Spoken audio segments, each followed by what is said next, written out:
All right, welcome to episode 5 of the chapel artwork. Today I'm going to dive back into some of the area here around Dymphna's face and tidy up, start adding some of the detail like the crown, since she was part of a royal family, and a little bit of hair and possible, I'm not sure. I'm kind of looking at the hair, deciding what what moves I want to make throughout here and how much to include, which I think she may have had the model originally. I can't remember if I had them. I don't think I had the hood on her at this moment, but yeah, so I'm going to kind of dive back into an area that is already dry. So, if I rub my hands across here, nothing on my hands, it's clean. The paint is dry, everything's fine.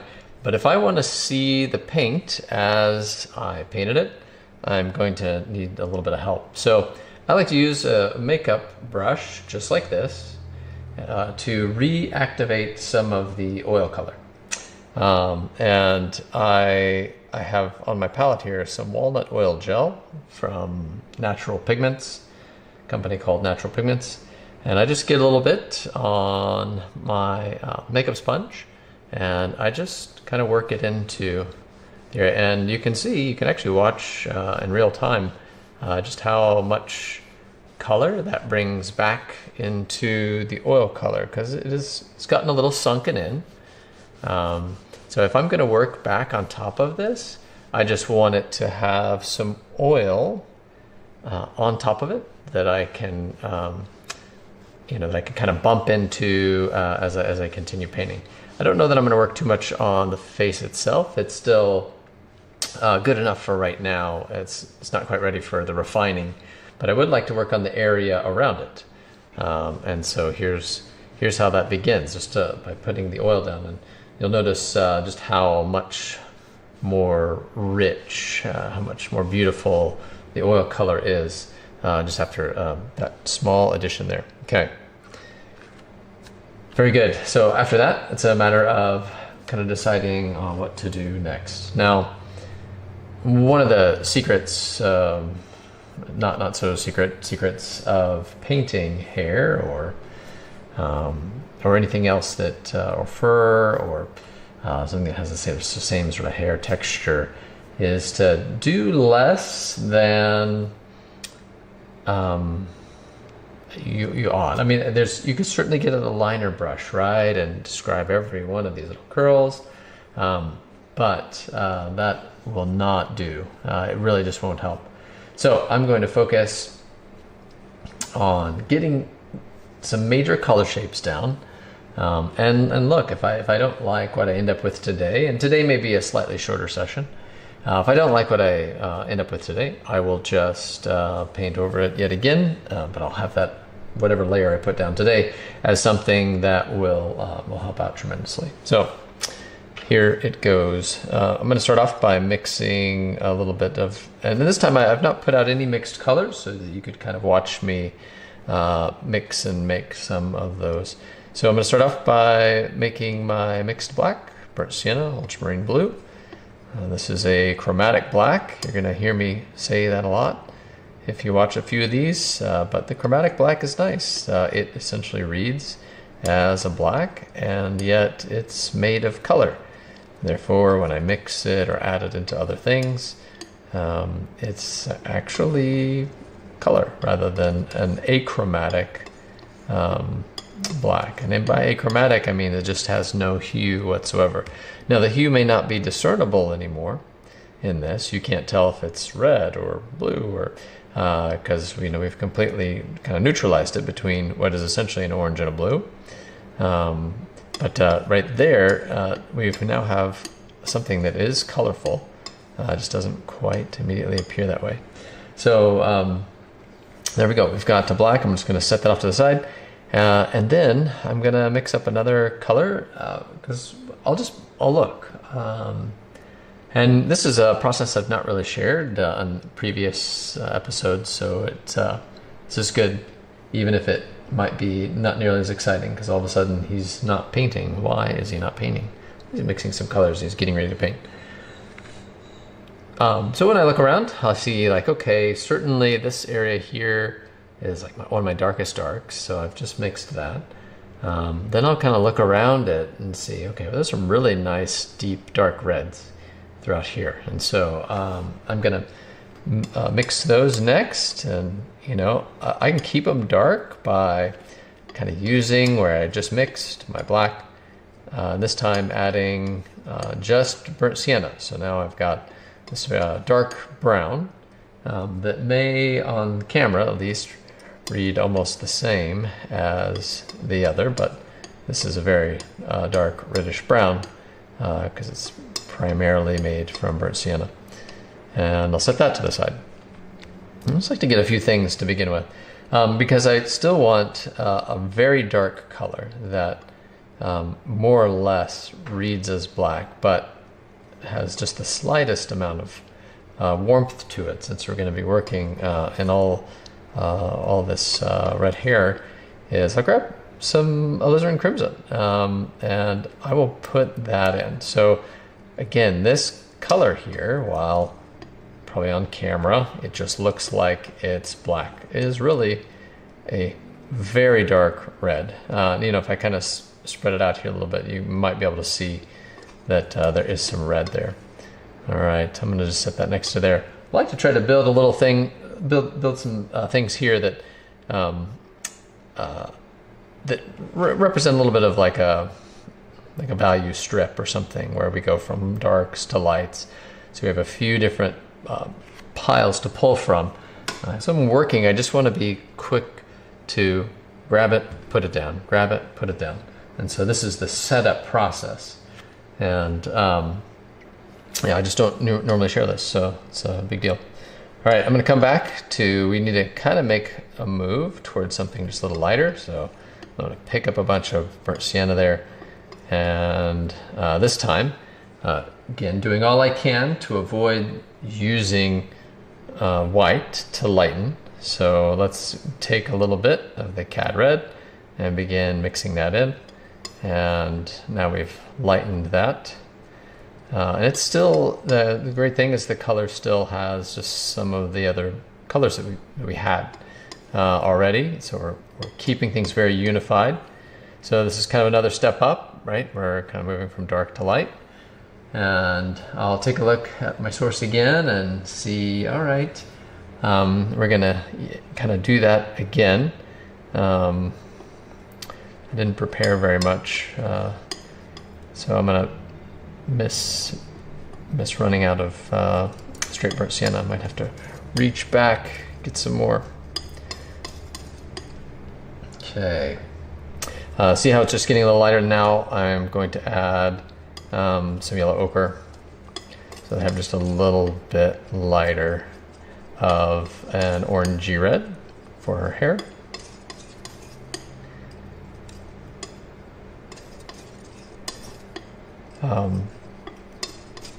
Now, because I don't want everything to just be orange, so especially if I look this side of her hair, and this is where we study and we prepare to paint.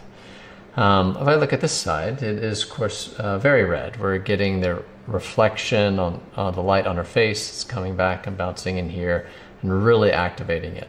On this side, because we're just barely catching a few wisps, because really this side of the head is in shadow, we don't have nearly the red or the orange that we have over here.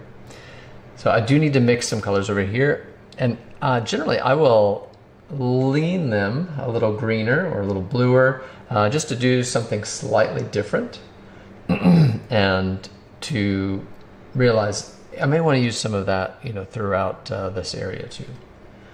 And when we get down to painting, this is actually going to go fairly quick. And the reason for that is you don't want to overdo hair. It's never good to continue to keep working hair. It's really best in just a few strokes. When I think of some of the best paintings and some of the best hair I've ever done, it's it's less is more. More mark equals more. It looks overdone. It'll look plastic, and it really won't have life and vitality. There's certainly a point by which to really kind of hold back. All right, I'm going to do what I said I was going to do, and just add a little bit of cerulean to this to neutralize it. So this is not quite as orange, but I think we'll still do nicely. You can kind of maybe see the slight comparison between those two. And I'm going to do that again. I think I'm going to need to get out of my little spot here. Whoa! Try to avoid knocking over camera. Get a little more paint. Should I have had it closer? Yes, I should have, but I didn't. All right. It's already packed in here as it is. Careful, careful, careful. Don't knock a camera over. All right. Now, back to business. I'm going to mix up a few other darks over here. I have a little bit of raw umber left over. That's actually I don't usually like to keep that out on the palette. If I can mix a color using the other colors I have, I generally don't want that tube color out, if that makes sense. Because if I can make it, then I might as well make it. But I am going to use some of this mixed together with just a little bit of green, because there are some darks, I think, on that left side that look a little greener, and it's hard to tell in this light probably and on the screen, but this is a little bit of a greener brown, this is a little bit of a redder brown, and we're going to use those to offset each other just a little bit. And grab a little more of that, and even some yellow ochre, and that feels kind of a greener brown, more yellowy green brown. And there may be some stronger highlights, and there certainly are. We're going to go light on that, and we're not going to do that too much, because it certainly has, that's another thing that can be overdone. It's like, oh, I see the sheen, I'm going to grab some white, and then it really turns out to kind of be just too much, understated. So I'm going to use a little more of my yellow ochre, some more of that red. And this might be the time where I want to push this just a little more, and so I can lighten it some with the cad yellow. So we got a little bit more of a yellow orange highlight. And just because I know I'm going to be working into some paint and possibly even working into wet paint, so what I want to do is even make some extremes. So I might even make it one extreme that is made up of some cad red, cad yellow, and maybe even a little bit of white to just kind of make it slightly electric. It's funny how adding just a tiny bit of white to your tube color can do, just in small amounts, can do some crazy stuff. Okay, now I've got this nice electric orange at times. May come in handy, and it may just sit there. All right, so I've got a few mixtures here, and I think that is enough to start with. And I will change, and I will shift these. I don't claim that any of these are right, so I will change them and shift them as needed. All right, let's get a brush and get started. Right away, I want to reestablish this dark. It's kind of black. I'm gonna start on this side of the face, and just a little bit more excited about that than the other side. Get a little bit of lavender spike oil medium on my brush, so I can reactivate it. I'm not going to use a lot, but I would like some, just so I have some viscosity and a slight breakdown to the oil. All right, so we're going to make our first mark. Sorry that it took 15 minutes to make a first mark, but we got some colors mixed. And here we go. I'm going to just pump this back up. This is, you know, if I look at some of the areas that I'm doing, just some of the darkest areas, and I always love starting with my darkest dark. Starting with your darkest dark is just creates this foundation and set color that, you know, you're not gonna. It's like if I started with the orange, I might have gotten it lighter, darker, and if I started comparing it to other things, then, you know, it can go off. But the darkest dark is the darkest dark, and I can key off of that no matter what I do. So I'm gonna add some of these other little dark shapes that I see on the side, just a little bit here and there. Don't want to really outline it, but I want the feel of where I see those kind of deepest, darkest areas there along the face. And from there, really, it's going to be time to take another step. So if I look around, you know, where do I see some other dark areas? Actually, I see another pretty dark, but I'm going to pull in my dark, my warm dark. And this is a drawing decision, right? I don't have anything here to guide me. In fact, I'm maybe even starting to get a little off camera, so I'll try to stay in camera.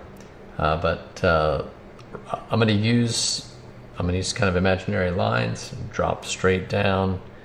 Like where within the face does I see this kind of one big curl with the dark side, kind of shadow side of it existing. And I'm going to drop that in.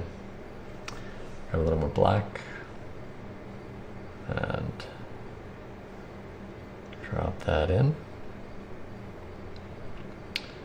And just as I made that mark, I realized, you know, I'm going to run into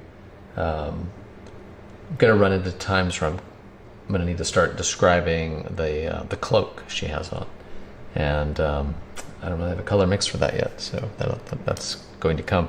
All right, I'm going to set that brush aside. I'm not going to clean it. It's still charged with a very dark value, and I'm going to make it from now on essentially my darkest dark brush. So when I need to come back in to darken something, I can use that. Yeah, if you're watching and you have a question, feel free to ask in the chat. I'm happy to answer, happy to help. All right, activating another brush, a little bit of lavender spikle medium on it, and that feels good. Probably a little. Not quite what I want, maybe a little too wet, but that's all right. All right, I'm going to grab some of these next darks here. They're very red darks, and I'm going to come in here and place them right next to what I just did. And see, it's just a simple mark. We're not going to try to work into this too much. We're going to kind of lay it in and forget about it. Up here where I think it's really, it's like kind of going right into her skin a little bit. I'm going to make another mark in there. And as with anything, too much blending on the canvas, on your surface, is a problem. You're going to lose color saturation. So do all you can to kind of make your mark and get out of there. If you need to nudge it a little bit, that's okay. Just don't do too much. All right, that changed a little bit. I saw like back here, just wasn't as red. And I'm following just some of these shapes. So right now, I'm almost in a way abstracting all of these shapes and seeing okay, yeah, this works well, or this is where this goes. And at some point, all of these will begin to really come into being. But right now, we're piecing them together, treating it almost like it's not hair, even though it is hair. Another mark there. And eventually it'll be filled in more or less, and we'll be refining it and making more marks. As kind of, you know, there's, like I said, there's intensely red here. We really want to capture that. She was of Irish descent. And then we want, but as the hair kind of comes down here, it just starts to lose some of that. That really,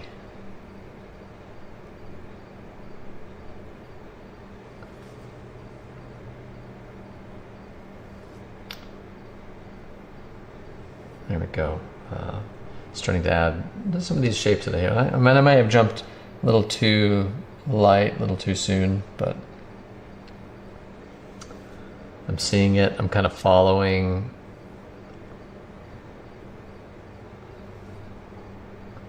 I mean, you see it's just a sweeping mark and then let go. You know, when in doubt about your mark making, you know, take a look, crack open your John Singer Sargent book. If you don't have a John Singer Sargent book, go get one. Get inspired. In fact, I wish I would have looked at some of his work just before I got started. Need to probably do that more often. In each one of these marks, I'm just going to slowly add to the structure of this as it comes around.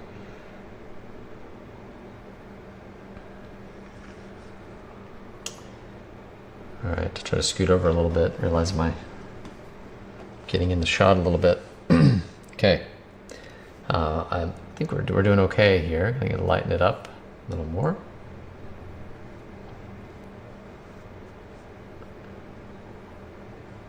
Along the temple, and then above it, it gets a little darker. And I'm just kind of shape building.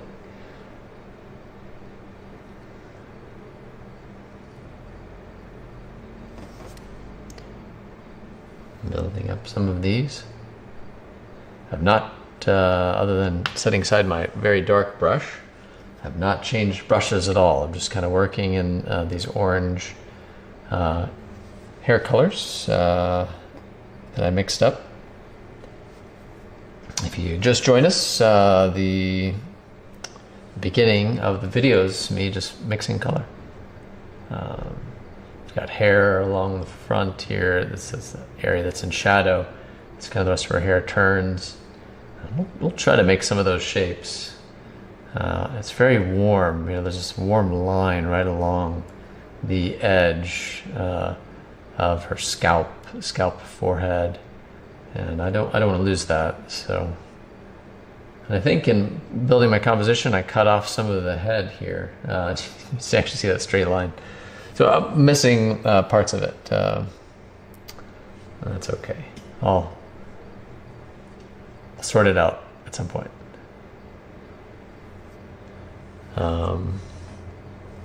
Incredible though.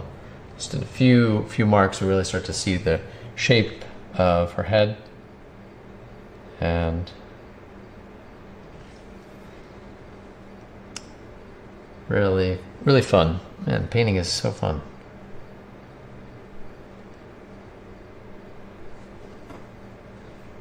Just little marks at a time.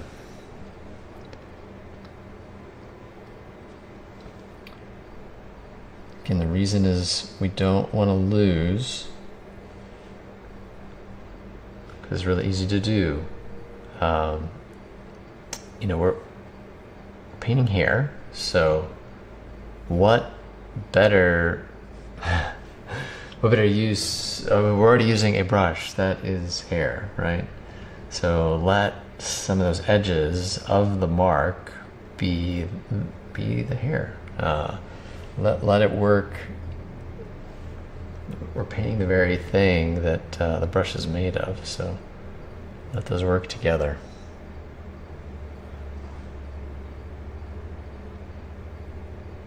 All right, there it was. That was the most thoughtful thing I'm going to say all stream. So you can just turn it off now.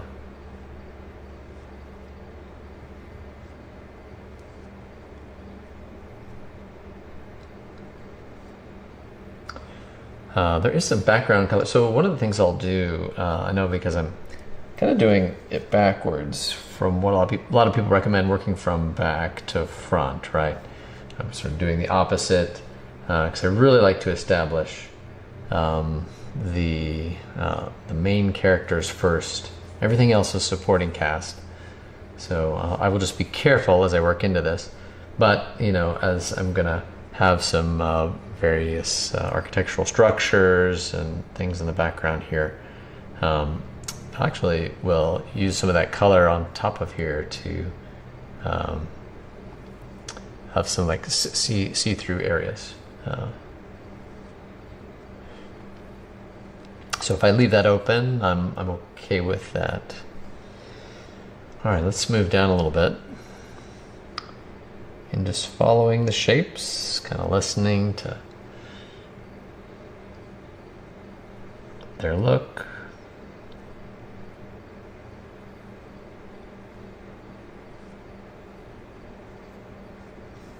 And, you know, sometimes you won't be able to see all of the detail.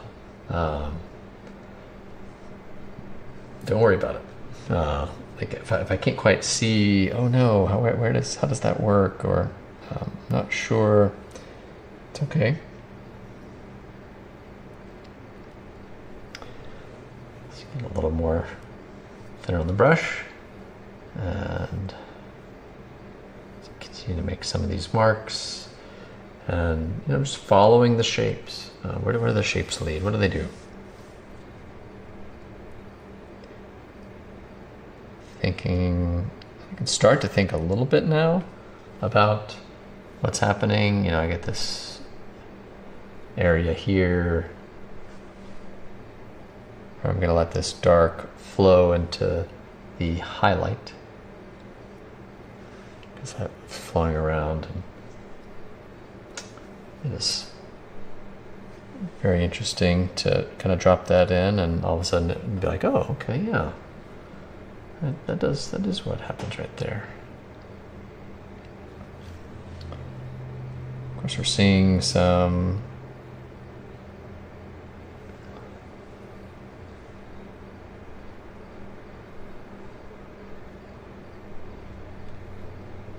so like it's warmer along here, but as it kind of goes back, it gets a little darker, a little cooler right underneath the jaw. Adding just a little bit there.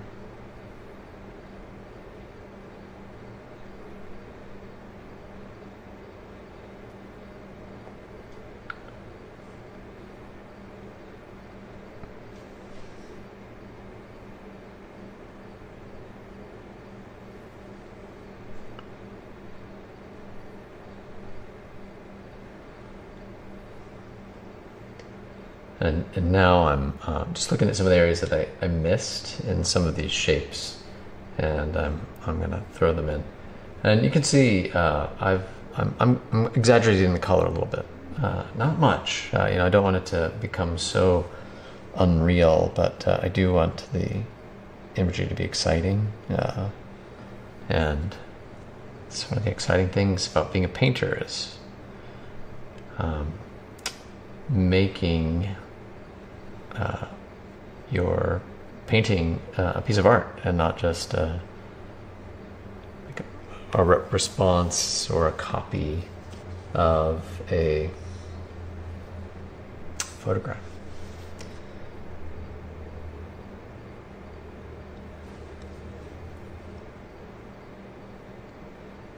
All right, I'm going to come in with this dark on this side, that curl coming up here.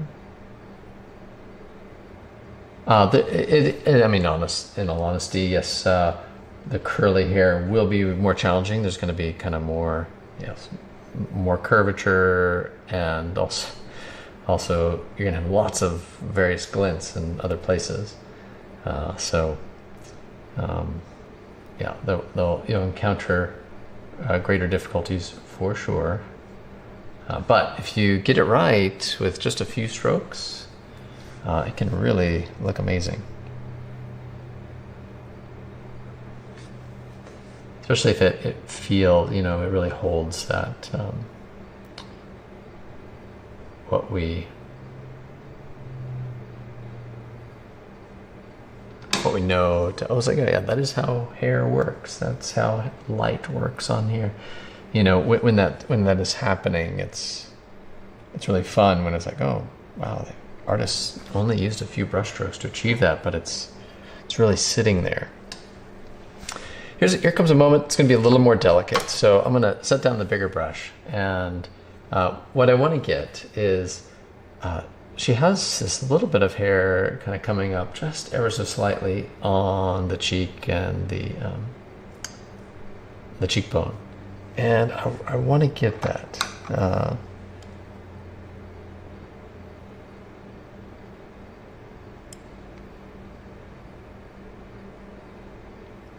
I'm going to take some of my very electric orange to put that in. This is also an opportunity for there to be kind of some lost edge, and lost edges are always exciting. I want a little bit of that here too. And again, these are small marks, but sort of touch. Next to those, I'm going to get another small liner. I want to clean up these areas that don't have anything on them yet, and so I'm going to get a little bit of my lavender spike oil medium on here.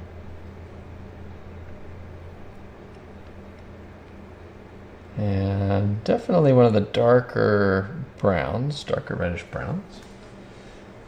And because I'm kind of watching that come really close in here. So yeah, I'm gonna baby this part, you know, that in the ways that I haven't yet, right?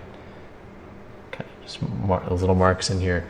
But because I want to maintain the mark I've made until, but I can still follow the form of the hair even with this smaller liner. But I just needed to cover those little spots. Anytime you have an area that's doesn't have any paint on it yet, it oftentimes steals the space that would have been achieved by. All right. Set that aside. Get back out a serious brush. So you continue to capture the flow of the hair here.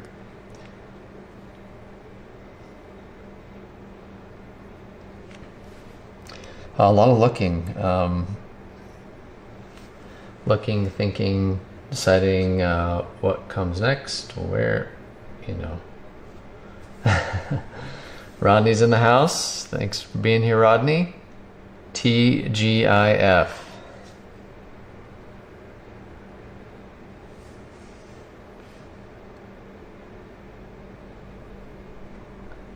I don't want to say this because it's going to sound, I don't know. What if I told you that every day was Friday? When you're an artist, and every Monday feels like, yeah, it's great to be able to kind of get at this, and I'm excited for every Monday. How about that? I do try to take at least one day off and have Sabbath over the weekend, but I love coming back into it. I'm always excited. I know that there's something to be done, and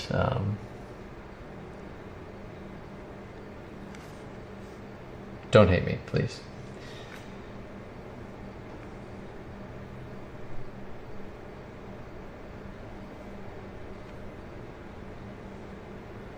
Okay, there's a lot of just, you know what, I'm not going to try to do anything too crazy in here, but I do need to fill this in.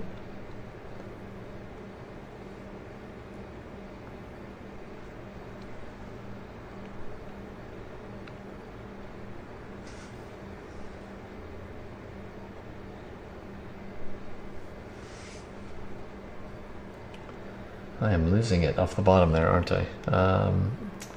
Might be able to back the camera up just a little bit. Why don't I do that? Let's see if I can correct this. Get out carefully. This is like, let's back up this camera some.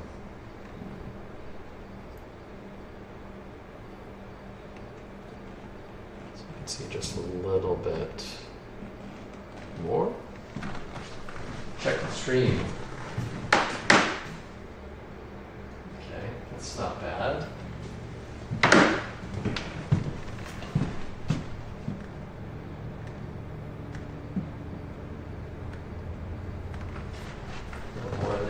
Check my screen. Okay, yeah, that's better. Let's see more of what I'm working around with.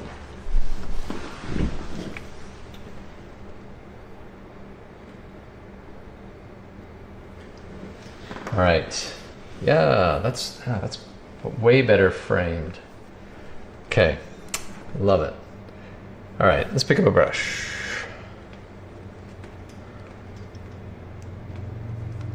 Kind of thinking, now that I look at it, I would like some of this green, the green of her cloak, just to work into. Remember, said a time or two, but we're always working into and comparing to the colors around, and we need that visual information. Really helps us make good decisions. So I'm gonna mix that up now. Yes, we can look at it and say certainly is green, yep, but it is, as most things are in life, lower in chroma. And by the word chroma, I mean just saturation. So think about your like Irish Kelly green, and the green on that cloak is not that, right? It's much more neutralized. So I mean, I still will use a few things to make that green. And anytime I make it, yes, I do have a viridian on here, but if I make it with a few other colors, I can actually already get closer to that. The colors naturally are nothing like the alternative when they're directly out of the tube. You can really calm those down quite a bit. So I just want this color that's right in the shoulder here. I've already got a mixed black, and there's kind of a cast shadow here that I think will work. And I might mix a couple of these. First guess, I'm gonna guess that's okay. It might be right, might be wrong. And I will go ahead and grab some of that green along with a little bit of burnt sienna, raw umber, and lighten it up a little bit. Yeah, as you can probably see, this is not too much of a green. I'll add a little more if I need to. Okay, there's a little darker value. That might be close as that shoulder turns.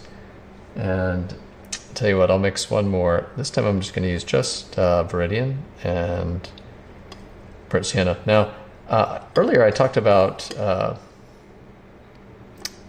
my mixed black being a chromatic black, being burnt sienna, ultramarine blue. You can also make other chromatic neutrals. I just made one. I mixed together what was essentially a blue-green and a yellow, a red-orange. And so those are opposite ends of the color wheel. They neutralize each other. They don't make the black, or as near a black as my burnt sienna ultramarine blue is, but they do make a chromatic neutral. So I could say, this is hard to read, but it does actually have color in it, and I used it I didn't use any white to lighten it. I kept the color very rich. Rodney says, next time I'm in town, we need to talk about your camera setup. I think one day I'd like to paint live on video. Oh yeah, it's fun. It's a blast. Let's see. Message. Oh, that's nice. Oh, it's very nice. Got a nice comment from a friend. Okay. All right, if that friend is watching, thank you. All right. Let's get some more color filled in. We need to just some of these areas that are not done. Like I've got little bits of areas that just need some color in them. So I'm gonna mix darker, because I was kind of looking at it, looks like it's darker. So put that in a little bit here too.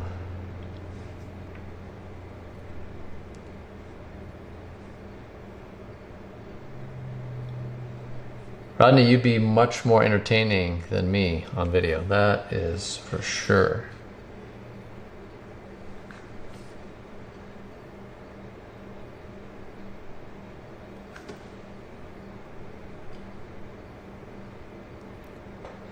Okay.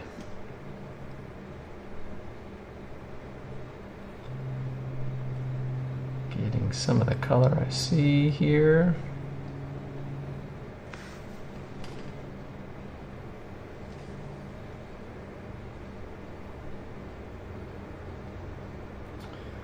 And making these little, marks, little flowy marks. Much like with the eyes, I'll get to some highlights, but I want to make sure that I have the other sort of structure of the hair in place before I get too crazy with the things that kind of make it look interesting. Fill it in, go carefully.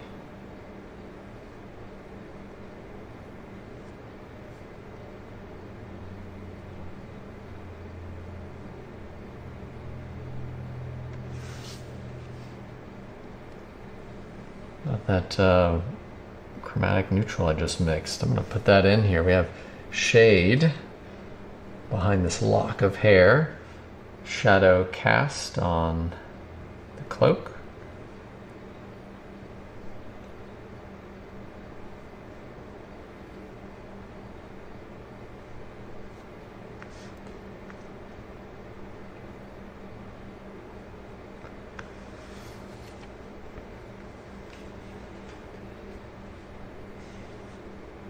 While I'm at it, I'm gonna put down some of the rest of this cloak here. I'm right on the edge. Don't want to have to back up again, but I might.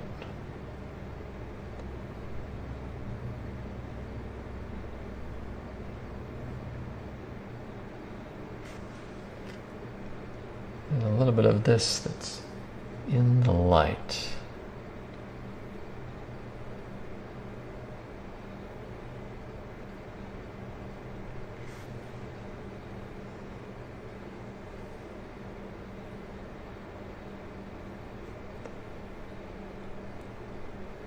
Cowl or hood of this cloak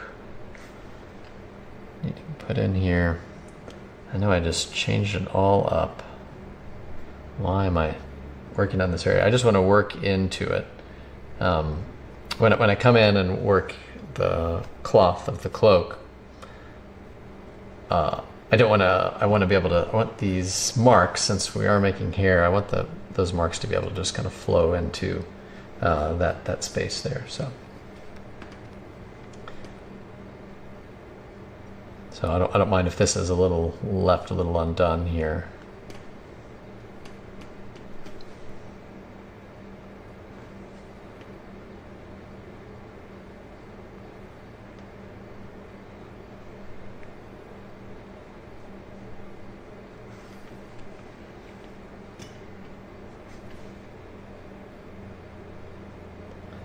getting just a little bit of the cloak that catches the light inside here. And hopefully, like this one and the last 2 days ago, the hand that we worked on, I hope you'll notice that every time, it's like, yes, I was working on the hand, but I was also working on everything around the hand, and because it's all got to work together. Painting this size doesn't accomplish itself in one day, so yes, there's going to be paint that dries, and I'm going to have to work into dry paint. But those nice transitions that I want to be painterly, where the paint interacts with paint and paint are bumping into one another, affecting one another, giving those nice soft edges. You know, that's only possible if I can work those edges. So I'll sort of work these edges while everything is wet, and then I'll, in some ways, not have to worry about this edge, right? Because I'm just going to paint that color into that color, but then I can still maintain this edge here. Grabbing a little bit of black, just the hood of this cloak, comes in here, casts a little shadow on some hair that's tucked right inside the cloak. Little things like that. There are little areas of realism that I don't mind depicting, even though they may seem a little excessive.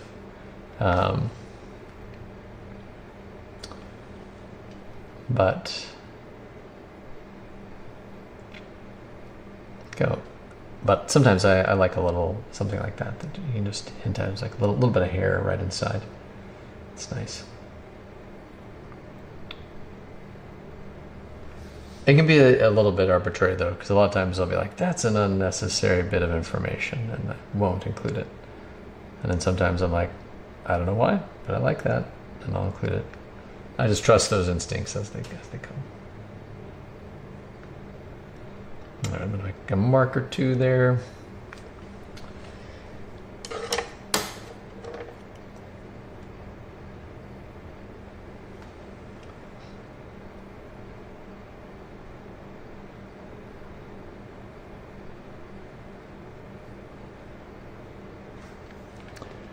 All right, back to the hair. Got a little sidetracked. Forgot paper towels again. Jeez, it's my deal.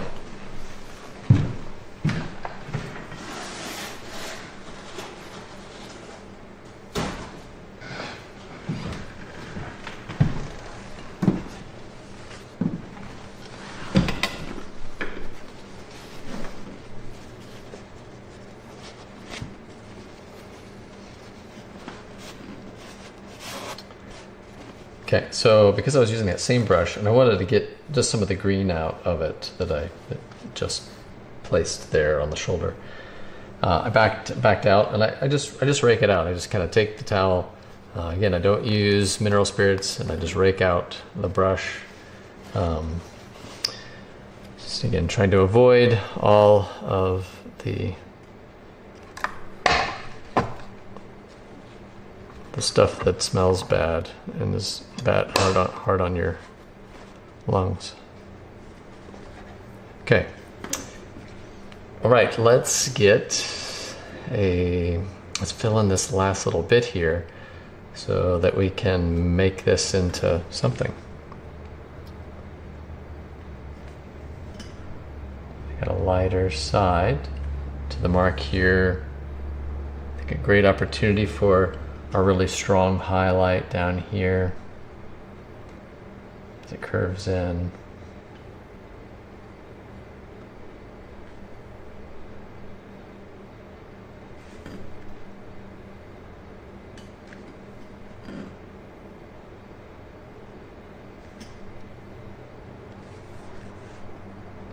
Uh-oh, just got highlights on the mine. It's on the brush. I'm gonna go for it. Just kind of a marking away.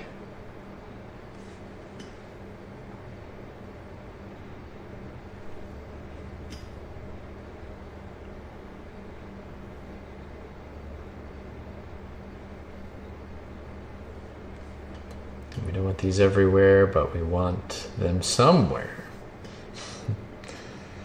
to give it some interest.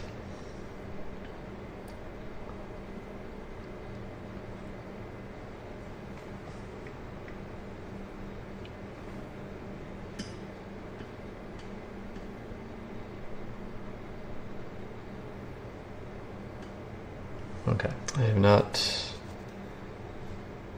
on track here. All right, I'm gonna fill in this space in between. You can see the color is not unlike the color of the hood. So I'm just going to use some of that and let it all work together.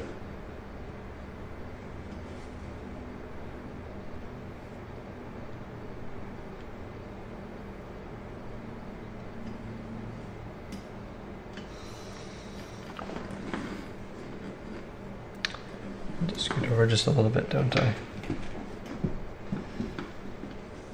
Face keeps getting in the shot. If you just joined the stream, thanks for watching. I appreciate it. And please ask a question if you've got it. It is really AMA time anytime I'm on. I really don't mind at all.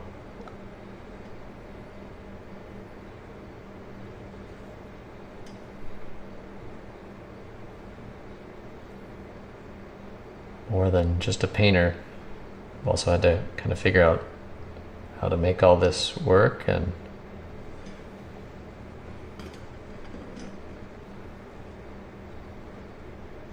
there's a lot to it, marketing and so forth. Happy to share. All right, I got the area here. It's really dark in between a couple of these locks of hair, and so I want to come in with my darker brush and make a few of those marks.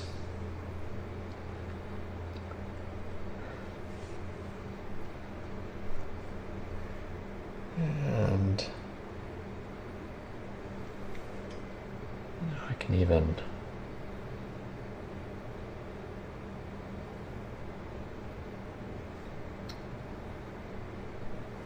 notice I'm not trying not to disturb too many of the kind of energy of the brushstroke.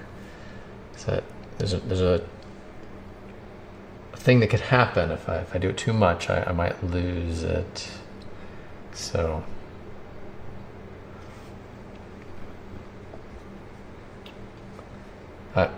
I'm still just really chasing shapes. Yes, I'm aware that I'm painting hair, but at the same time, just again looking back and forth, you should at times just look down in the bottom right, and I'll make a mark, and then you'll see my head turned about 4 or 5 times, maybe more. While I decide what I want to do next, or what needs changed, because I don't ever claim that what I've done is the right thing. In fact, I assume that, especially the first pass, it's going to get wrong. It's going to be wrong. But if I've got something down, it actually helps me then look back and say, oh, this is what needs to be changed. But I wouldn't know that unless I had it down first. So, some people would argue you got to get it down right first time. I don't think so. I want to get down anything. It just helps me.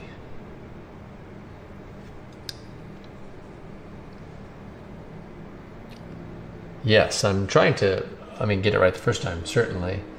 But I'm also aware that the likelihood of it being correct is also high. Be a good guesser. You know, when it comes to this sort of thing, you're just training your ability to like see and guess. Take your best guess on a lot of this.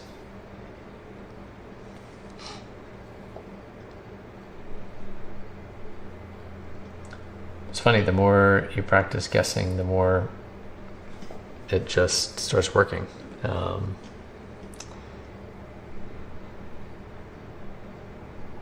Just gotta get good. I think it's Arnold Palmer's quote. I don't know, something is like, it's funny. The more I practice, the luckier I get. And that's the truth. The more I do this, the more I just intuitively will grab a color or see something and almost unthinking, I just make the mark, and it feels lucky. Like, wait, how did that happen? It's like, no, you just do it enough, and it does.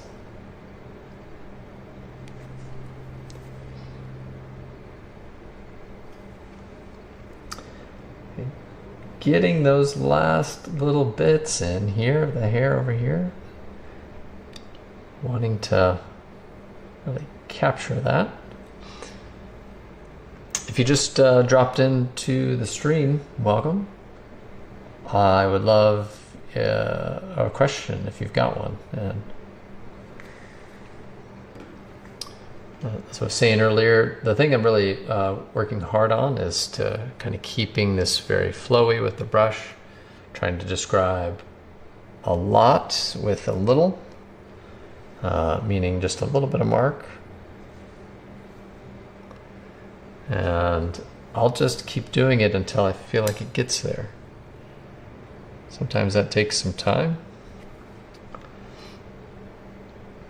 But I would like to, I guess I've got about 3 more minutes. We've been an hour on this side. I would like to hop to this side some so that you can see what I do there.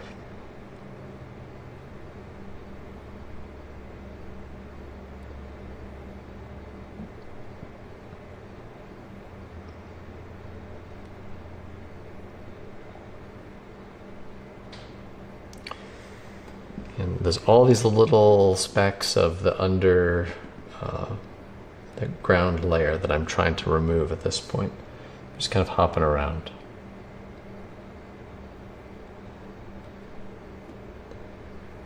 Okay, things that now that I've more or less done that, there's stuff I'm missing, and so that's where I'm going to go next. I'm going to get a little bit smaller of a brush and get out my highlights and try to capture some of those as I see them. A little one right in here.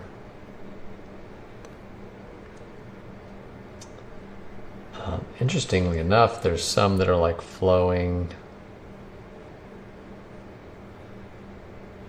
down and underneath. I can see them underneath here, but I don't know if that's going to be something that will be noticeable enough to include. Let me just not do that for now.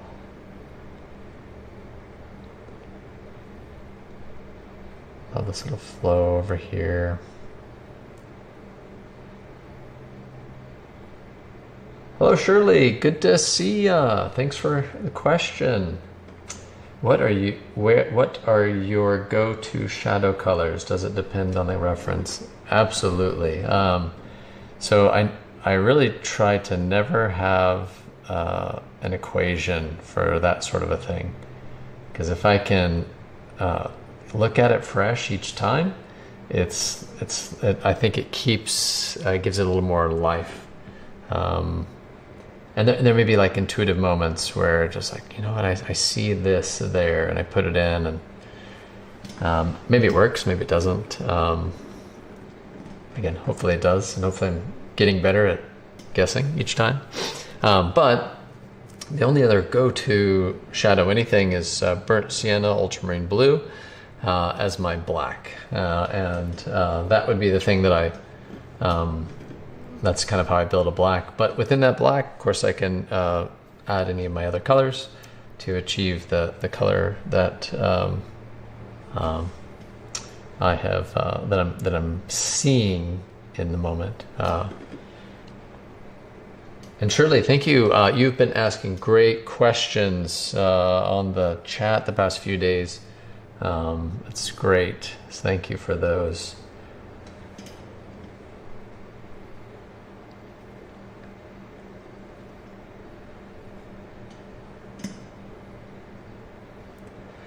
Okay, just making a few more marks. I don't have a lot of information across the top here. Again, in my really rough Photoshop build, which I especially like on a painting like this where it's very involved.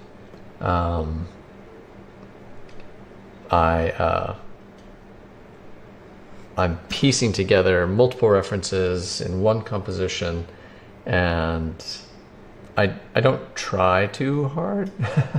Yeah, as in like I realize the painting is going to do all the heavy lifting, right? The painting is going to connect things, and so you'll see in the reference here, she's just very cut out, and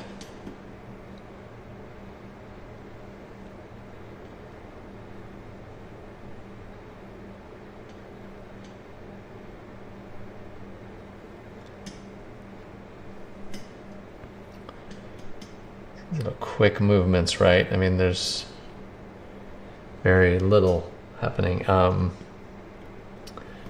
want to, this section here just needs to be a little darker overall. I probably pushed it a little too far.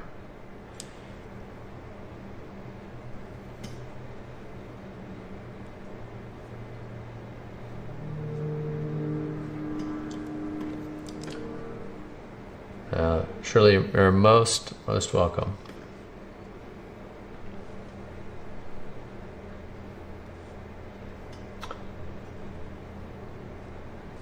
Yeah, I did a lot of streaming in 21, and then started the atelier in 22, and that kind of, I don't know, I had to figure out how to make it all work together, is really what it was.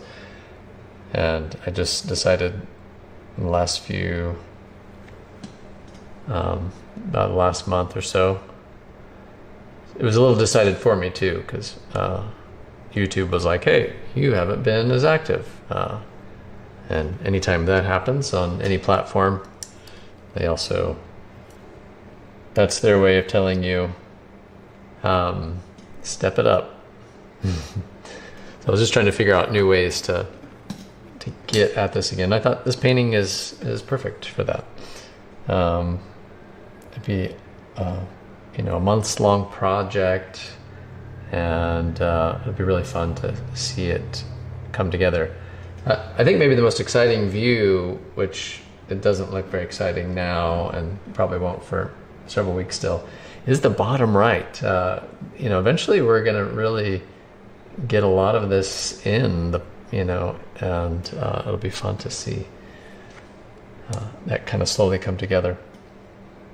I'm covering up all the work I did the last 2 days. The hand into the arm, which you can maybe barely see next to my left elbow, and then the fabric of the skirt down below. So just making the small marks. I mean, when you kind of watch these, they're just a little bit of a move there. This is so not anything. So it kind of makes me laugh. I would like to, however, work into, much like I did down here, I wanted some of the color to take the hair and move it into the green. I want to be able to work those against one another, and I still have not quite achieved what I want down there, but we'll get closer. Likewise, I've got this kind of plinth edge here, and because later on we'll have that top figure that you can barely see the outline of is St. Francis of Assisi. And so I've got a rabbit. This is going to be perched right above here, right above here, kind of sitting on this plinth that St. Francis is resting his foot upon. I just want some light value back behind there. I'm going to mix up just a little bit of that. So that I can work into it with the top part of the hair.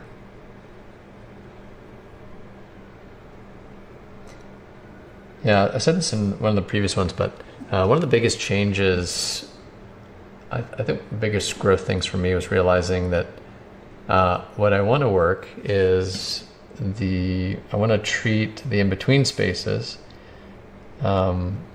like they are objects. And how do I want them to read? How do I want them to operate? Add a little bit of this white plinth behind so that when I make a mark, the hair will flow into that wet paint and be more successful. I don't have this color pre-mixed by any stretch, so I'm just having to kind of mix it on the go.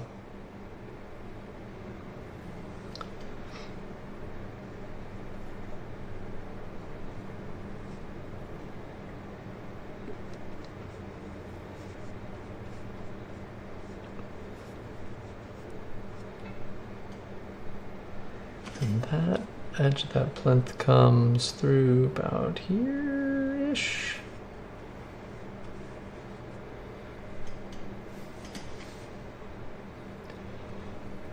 So thank you all for being here, for watching. I realize I need to scoot over a little more. My head's getting in the shot. Yeah, and if you have questions, please ask. Happy to help.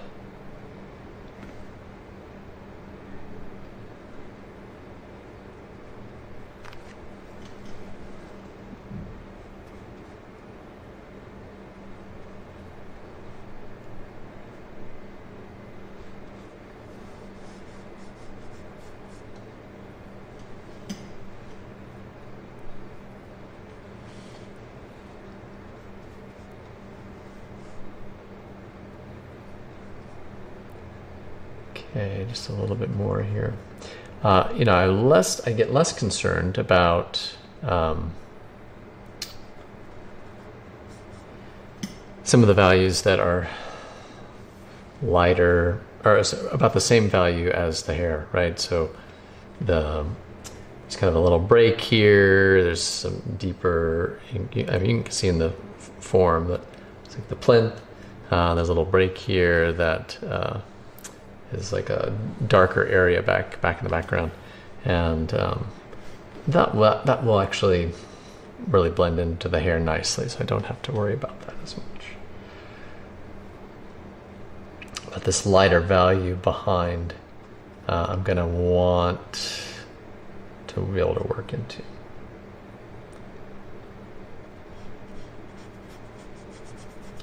Just gonna add a little bit in here really quick. Doesn't need to be perfect. We'll do that later.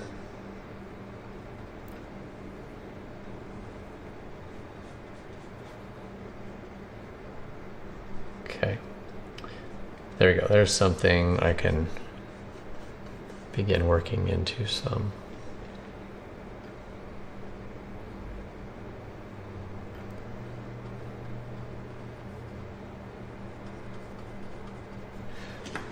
All right, I'm just gonna kind of a glowing crown here almost. All right.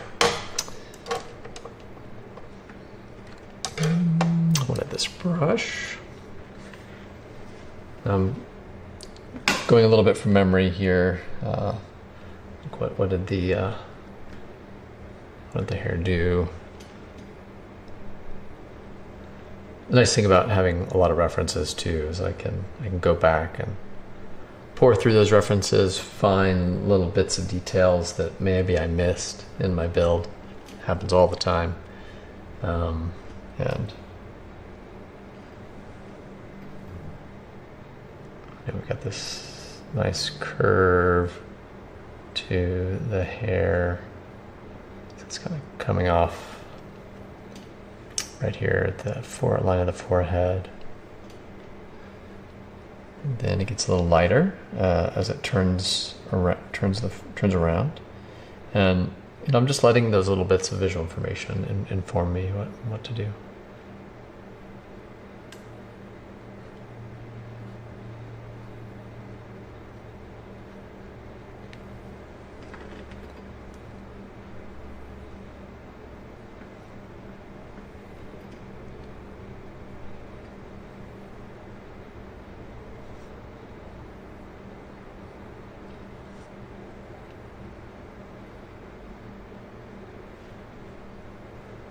And I can make a few marks. Here's where I think that opportunity to give a little bit of paint up there is, I can just make a little mark, and that was more than I wanted. I didn't want it to be quite that loud, but I can just let the brush rake into that white behind and soften that edge. Also give some kind of energy to, there's that, our hair is of course really interesting, and there's a lot of it that is sort of see-through, where right on the edge you're going to have some areas that almost kind of show through the hair in a way. So I am trying to carefully navigate that.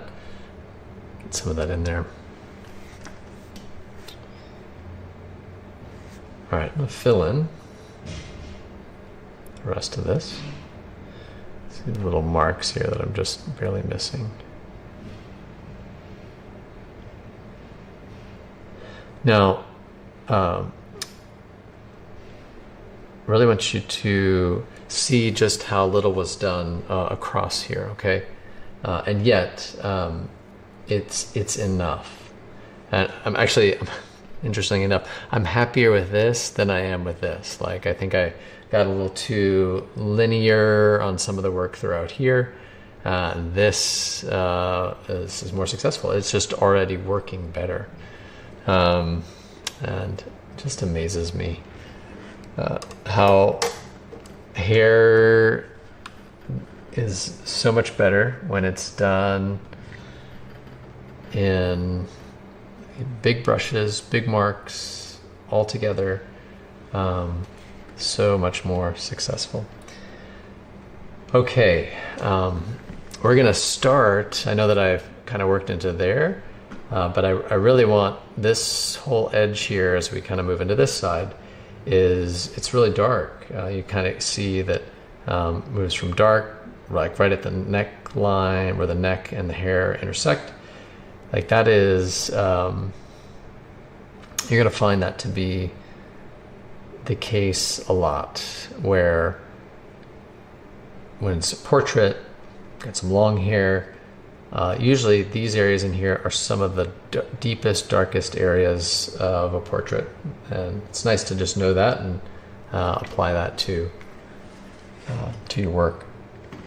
All right, I need to get some dark values in here.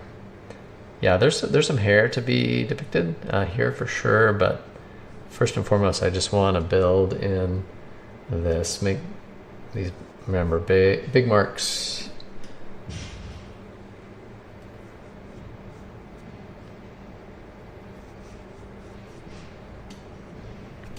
I did a little bit of preliminary work. I think the day that I painted her portrait, I then switched over to just kind of fill in some of these other areas. If I've got a little bit of time, I will pivot to trying to get a little bit of underpainting done, just a little bit. Again, this painting is not built largely from an indirect method with underpaintings and things. It's more alla prima, more direct, more, all that's true. but sometimes even an alla prima layer can use just a little help, and that's what I did. And now actually that I'm in here, I don't like some of the shadow shapes here, very harsh stuff I did. Did I really leave that way? Wow, I did. Huh. I'm gonna just work on that a little bit. I knew I knew I wouldn't get away from working on the figure in some way today. I knew I was going to touch the face in some way. I just knew it.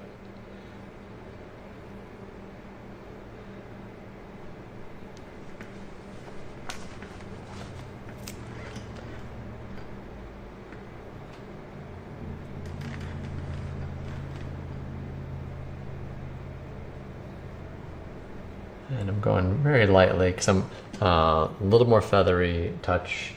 I'm working back into dry paint, and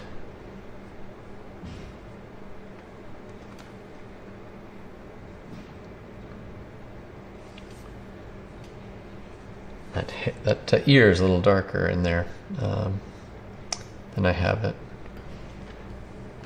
I'm seeing. I'm gonna add a little bit more red, darker red, really set that back there. All that warmth. The ear, also one of those appendages that, you know, a lot of blood flowing through it, and just has a redder appearance on lighter skin tones.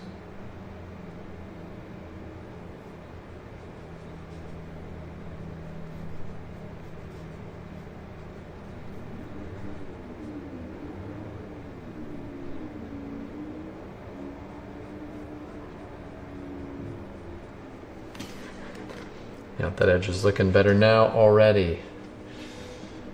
And you'll see we haven't even done look how much we didn't do to this, but we just added a little bit more shadow there, and it just really gives us like a nice deep area right here. That now the face is kind of coming forward a little more. We're seeing that shape of this side of the face too. Just not much is, just remember, very little is needed oftentimes to get things working really well. All right. I do, however, need to get some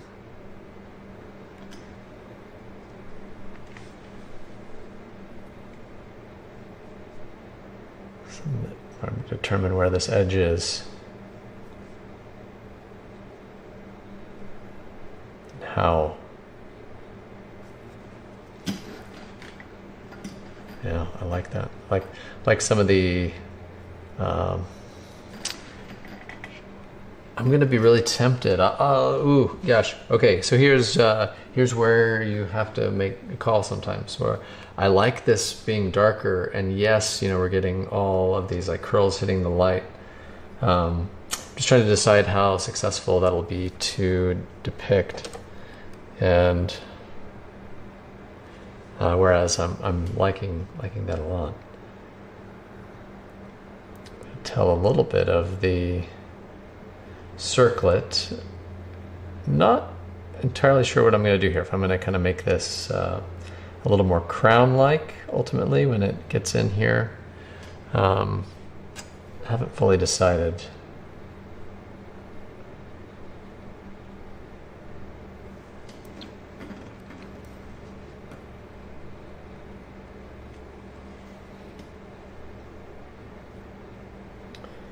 Those are also moments that I just wait for inspiration on.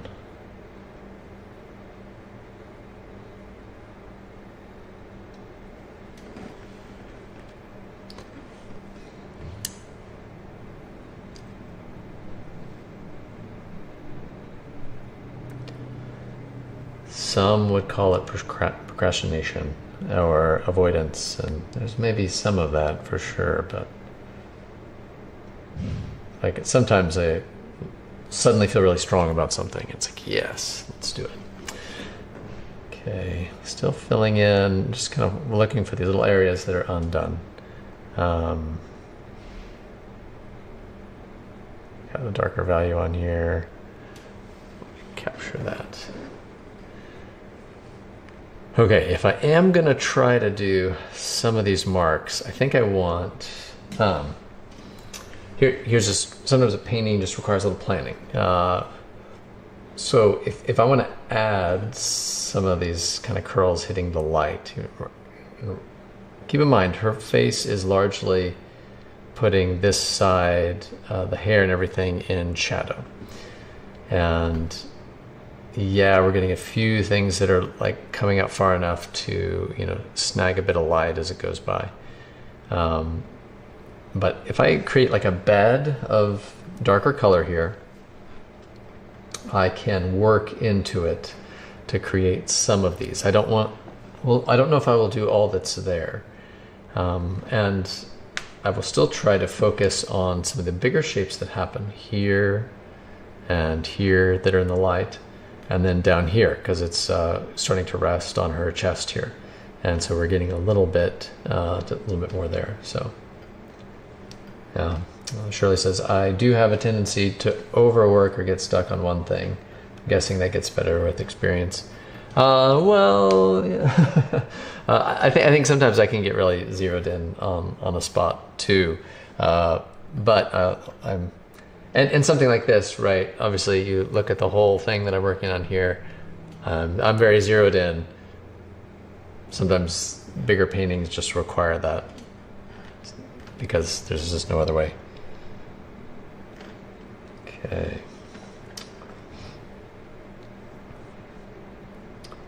Getting into some a little bit darker areas in here.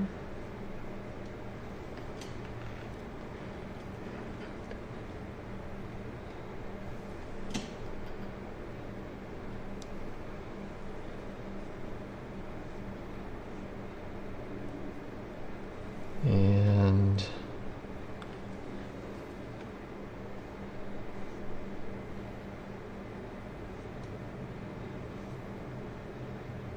bumping into that white back behind. I'm just trying to establish, like I was talking about, this kind of bed of value that's going to work underneath. I think it's a little redder there.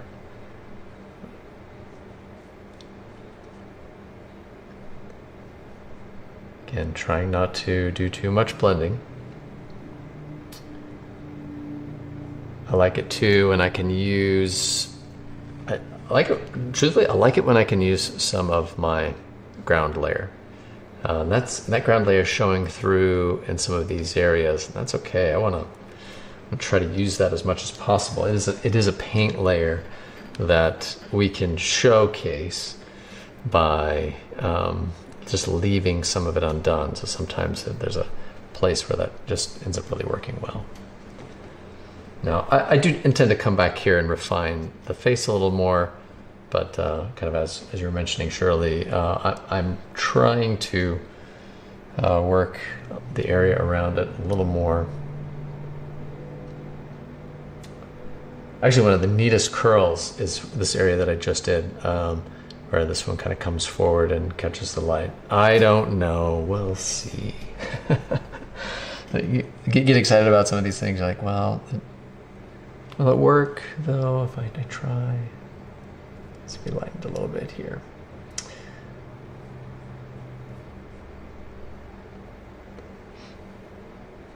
All right, we'll see. Let's see. As I want to fill in this a little bit more down through here, and then we'll see if the magic happens with a few marks here and there to describe. I don't want to do it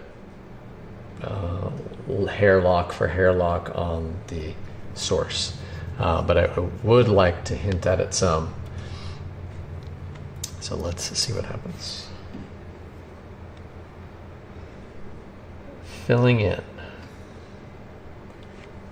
When I'm filling in this overall color, what I'm doing is I'm trying to look very carefully and just see all the darker values that are back there. What are they doing? And they kind of do this. They're darker here. They get a little lighter as they kind of get bunched up, and they get a little darker. And then so this itself is its own kind of cylinder. And then there'll be the extra little hair catching the light in that cylinder. So let's give that a go.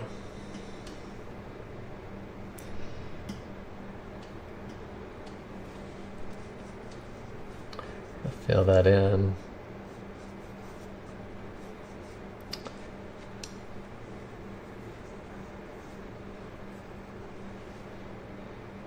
Realize I want to tell where there's a button down here. I know I'm off camera, just trust me. Got a nice button down here. I want to figure out where that is exactly.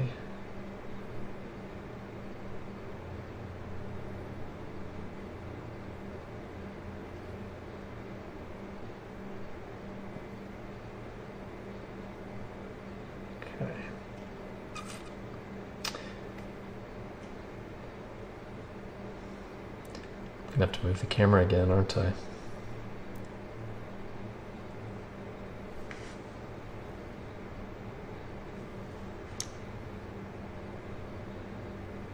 Yep. All right, I'm gonna move the camera back just a little bit. Scooch it. Try not to bump anything. It's like one of those agility training things where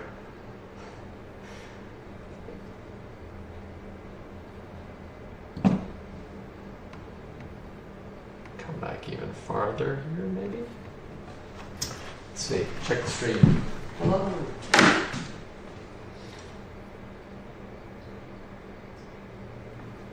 Just a little more this way.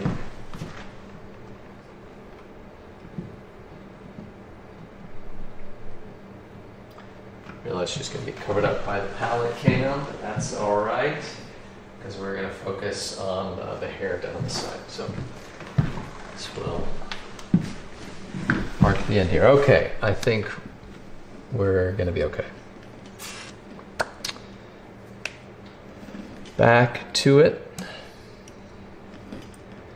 I'm going to get that darker side where the hair will be nice and dark against St. Josephine Bakhita's clothing here, which it is black, but in the light here we're catching a kind of a gray, and I think that'll be an exciting area where her hair is darker than the light falling on a black material.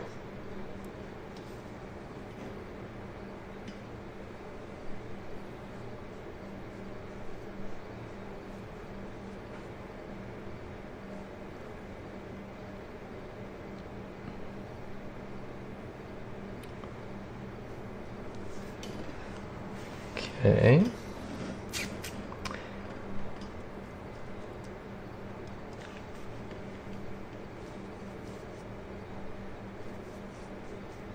Filling in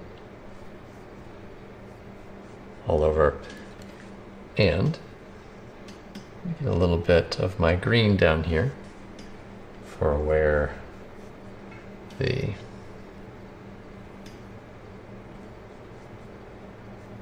cloak is catching the light.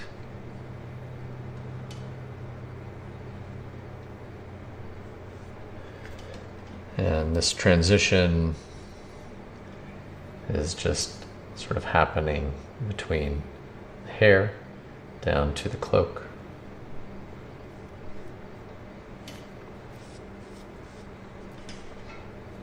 Around the button.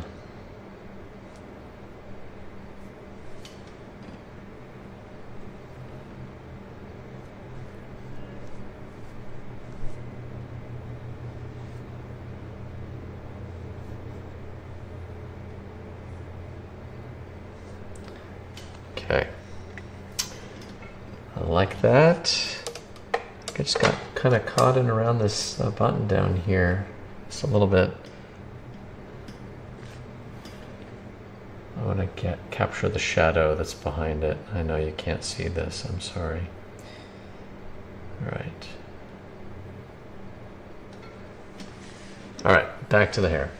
All right, we've done a little bit of a transition where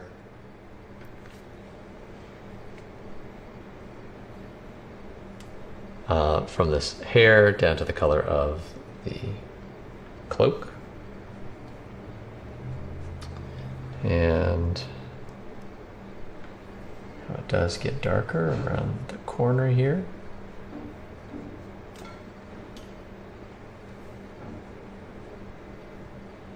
All right, let's see if we can make a thing happen. It's exciting. All of the chances are. I'll just see what happens.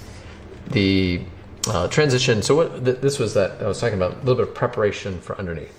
If we're going to start to add some detail on top of this, what I wanted was a buildup of some of the values I think I see, and so that when I start to add some of the volume of the curls, I've already got this color down, and back behind, it may need to go a little darker in some areas now that I'm looking. Rake the brush out just a little bit, and I'm seeing some darker shapes in here, and that's okay too. I can still throw some shapes in here, that's all right. Maybe I do see some areas that it does get darker overall.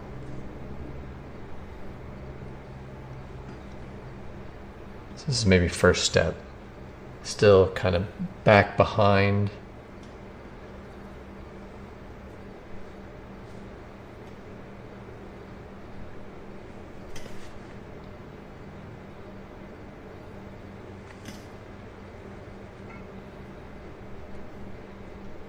I'm trying to stay energetic with the mark. It's this hair, after all, right? It's falling. It's and even, you know, I can see that I do also want to get at the fact that this shoulder is going around back, and that if I look very carefully, I can actually watch the green of the cloak kind of go back and then turn around and up. I know I'm working on a two-dimensional painting, but I really think about it in terms of almost sculptural or three-dimensional. So I'm going to bring some of this dark and just kind of pull it down like this. I've got my mixed black. We're going to say that is underneath there, coming forward like that.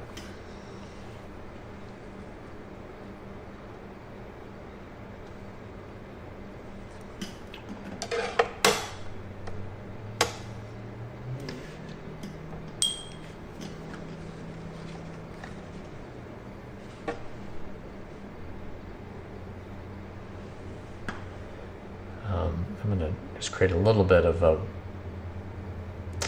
transitions that goes back. I wanted to soften that some.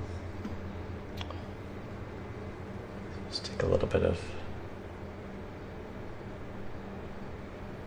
that, so we kind of send that back.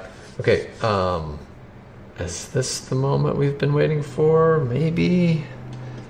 Still see little shapes back behind the curls that I want to capture so that the curl flows over it. It's okay. See, like the edge of the hood.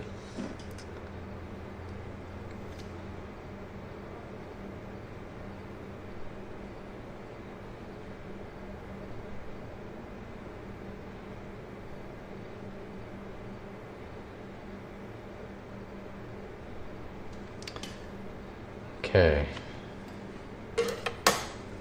Maybe now? Nope, he's not ready yet. Okay.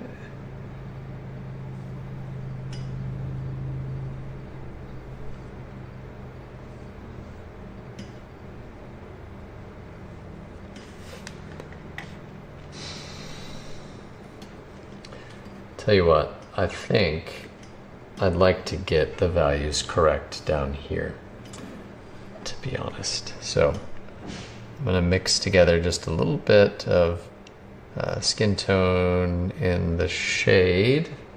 It's a very dark color, this one. And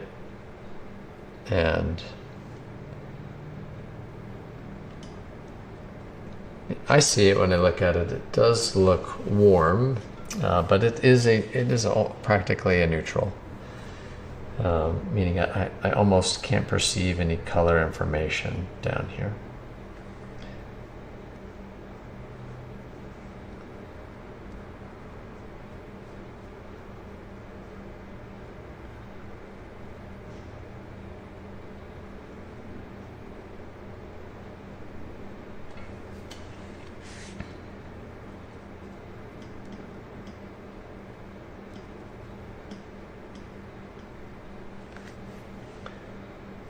Even if this isn't quite the right color, the value is will be helpful. You've heard this saying before, if you've ever gone to any art class. I don't know who owns this one, but it's very true. Value, so when I say the word value, I mean just light and dark, light and dark. So if we were to take a black and white image of this, you'd be seeing it just in value. So no color, no other attributes, just value. So value does all the work. So this is the saying, value does all the work, color gets all the credit. Again, don't know who that's attributed to, but it's true. So you look at it and like, oh wow, what color is on? Oh, the colors are so beautiful. But really, to make that work, it was all value, and so if I just get the right value back in there, then that will just kind of set that back a little bit as I begin to work on the rest. That was just kind of glaring, it was bothering me.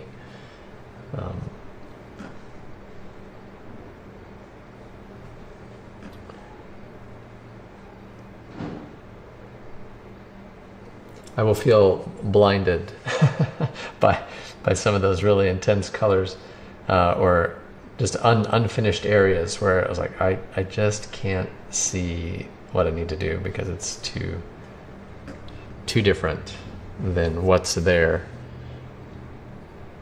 And I will make a wrong decision if I'm not careful.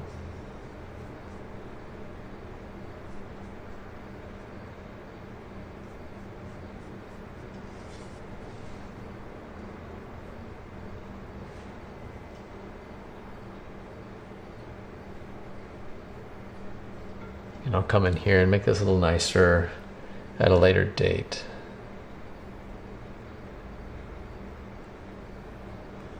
But right now,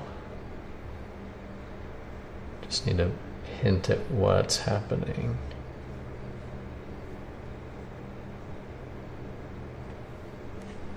Okay, that's better down there. Shirley says, it's amazing how paintings can capture feelings so much more than photos. Her expression looks so much more alive than your reference photo. Truly lovely. Well, thank you. That is true. Paintings do have a way, and I think that's just because they're made with imperfect human hands, and mark, right? So there's the life went into putting this down, choice and life, and so I think that has a tendency to just come out. It's really remarkable in a painting in a way that is remarkable. All right, and really unique. It makes for a beautiful time. All right, one more thing. Sorry, I keep putting you off. It's like I'll see something that I want to add a little bit more to. Okay, we'll clean up that neck later. But I do have all that hair on the side.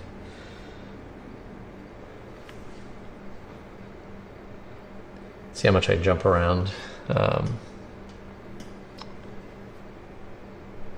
think I know too, before I'm gonna make some big moves that either have a chance, that have a high likelihood of failure. Let's just put it that way. I know what I want from the next move over here with the curls. Maybe it'll happen. But it's also kind of those things, it's like you kind of get one go at it to get it right. So I want all the visual information possible in here to help me.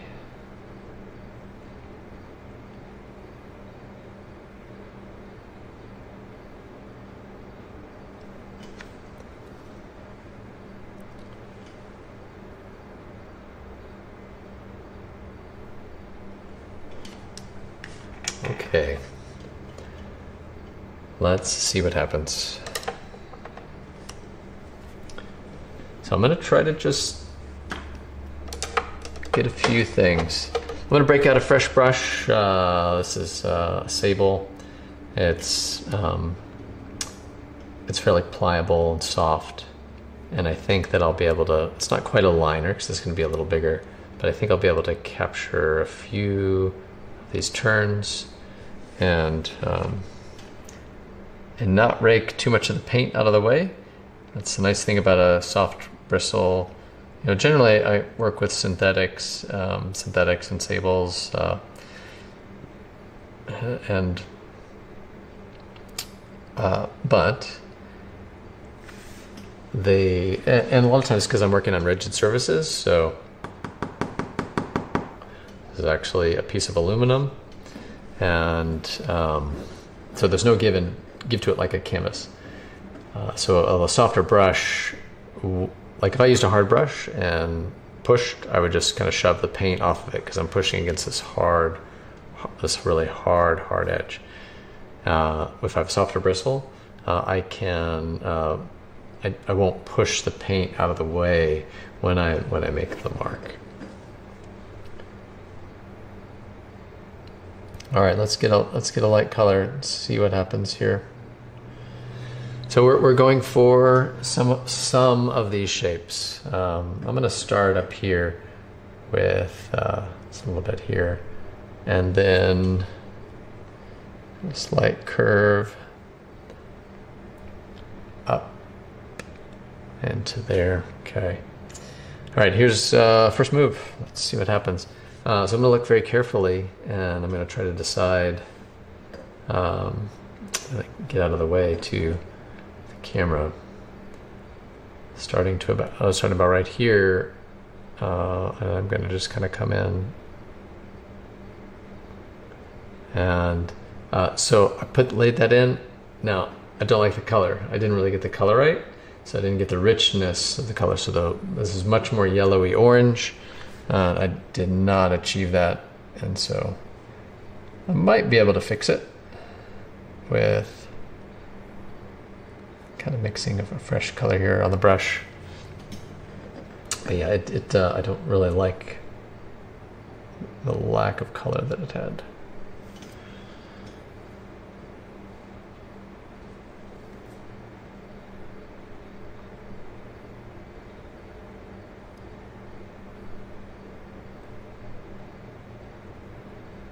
That was just this first little space here. And of course, I should have known better. If I am mixing into color that is already very neutral throughout here, the thing that I need to put down is going to have to be higher chroma, because this is going to pick up and move into the paint that's there. Should have known better. Okay, so let's try again. A little section down here. Mark.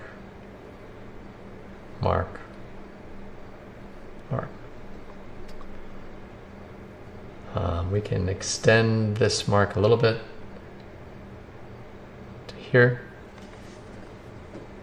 We're going again just a little bit. Okay, the next thing, because I don't want this to get too even, I think that's actually the weakness here. This got a little kind of illustrative and is lacking space, so I'm gonna have to work more on this.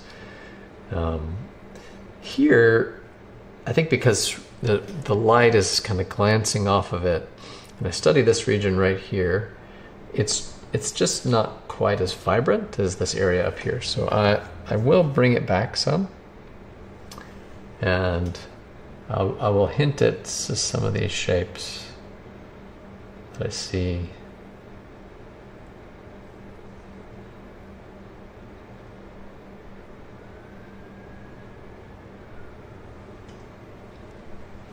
Just catching, just those little bits that are catching the light.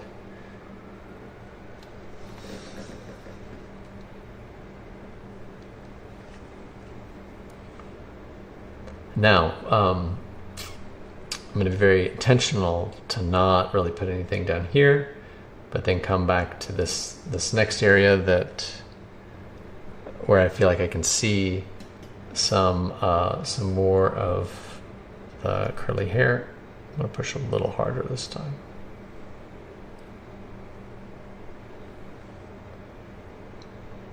Got a little bit of a space there.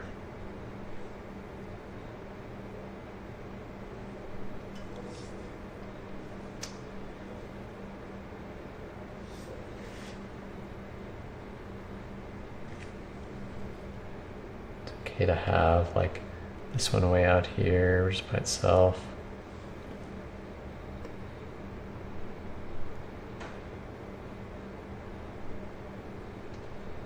Few of these, and here it just starts to get kind of wild. They're sort of all over the place, right? So we're gonna go with that. I see some dark areas that I didn't quite get on that. It was kind of another dark shape here, and here, and here.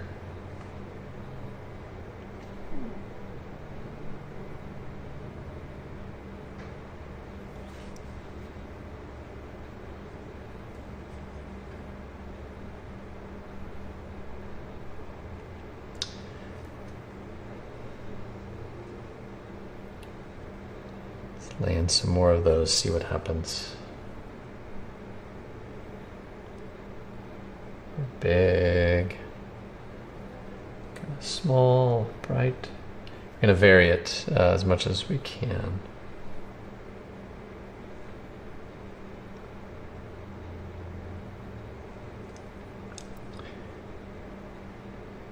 What we're not seeing that I just kind of noticed that, like, also I need to add some of the darker marks too.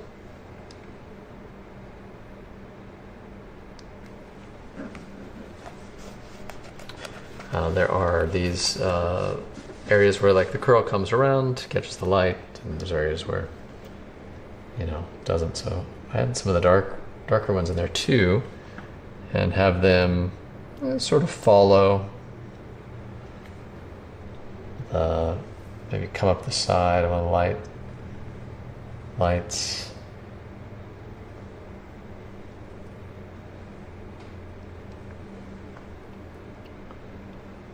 Slowly get to this and do some crazy stuff, like put straight alizarin crimson down. Craziness. But you can hide some really intense color in the shadows sometimes.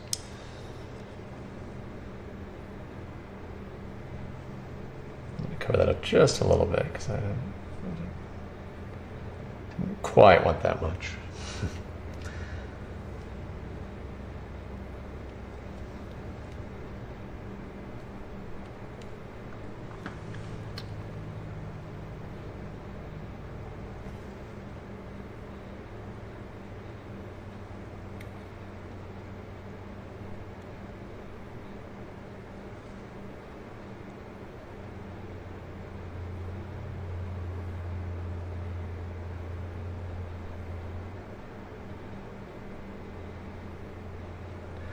And this will be something I'll just kind of keep playing with until it works.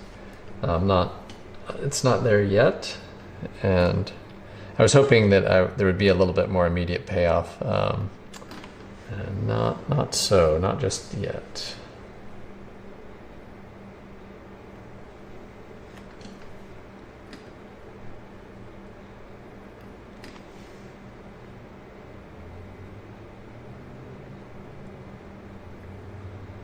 I'm gonna need to connect.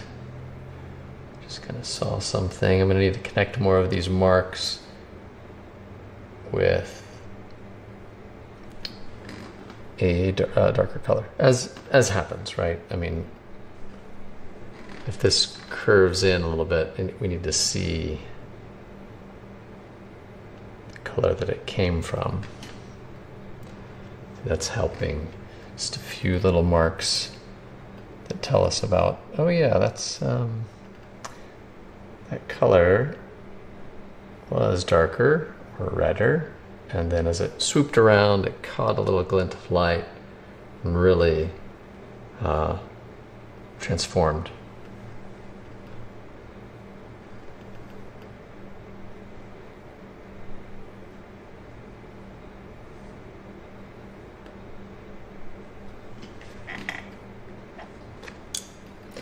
I don't have my mirror. All of a sudden I really wanted my mirror. I'm gonna get it in the way here for a second. Okay, here's my secret weapon, my hand mirror. It's the only way I can critique myself. Now I have no place to set it.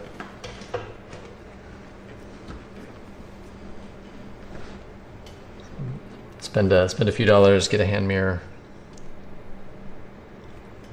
and just let it, when you're like, oh, what do I need to do? What's working? What's not working? All of a sudden you can see it fresh.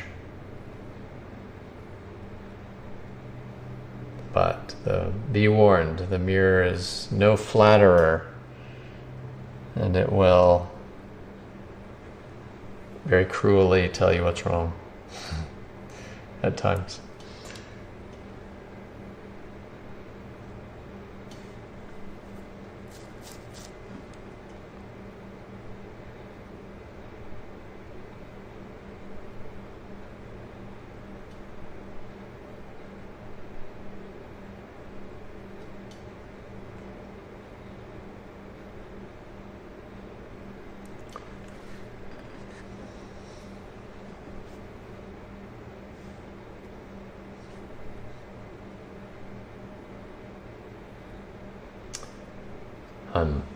All I'm hearing right now is the song Man in the Mirror in my head after those comments. And now it's in your head too. Feeling it? Not going to sing it, otherwise, I don't know, YouTube might give me a copyright strike.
I think what I could do too, I've been using a lot of red, but I think I can add some of my greens into some of those areas too, I think with some success.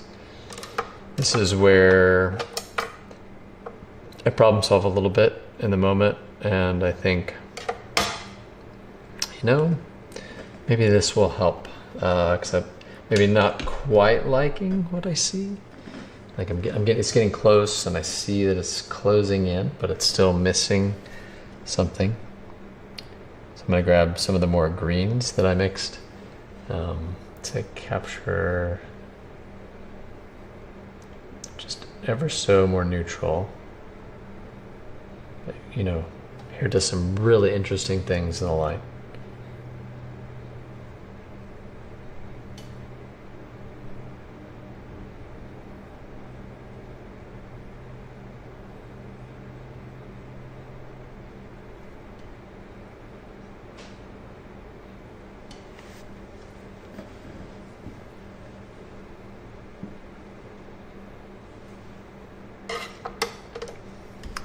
Okay, so the thing that's not quite happening yet, it's not really happening here, a little bit here or here, is when we have if there's an object that is like sitting on a tabletop, or an object that is like seated somewhere, like you can almost always tell like where it is. So with hair, it's really hidden. Back in there somewhere is like where the bulk of this object is seated, but I don't really have an occlusion shadow like I would a cup on a table, or something like occlusion shadow that really tell, okay, this is where this is grounded. So I'm gonna have to work at creating some space here that's just a little more grounded. So when I look back in here, I see some areas that are lighter that I think are like stealing that from kind of really sitting down. So Shirley says, smart. I know some artists will use their viewfinder instead of a mirror. Yep. But I feel there might be less distortion with a mirror. Yeah, that might be true. And people like to use phones, right? It kind of looks different in the phone. Another cool thing I have as well is because I'm looking at the stream right here, so I can see everyone's comments.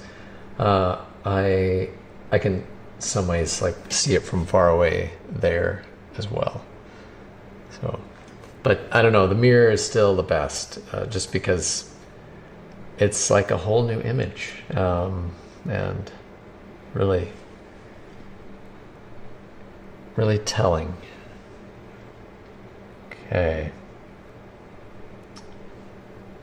trying to get a little more. That's a thing I don't have yet. I accidentally went over one of these with something dark, and then I realized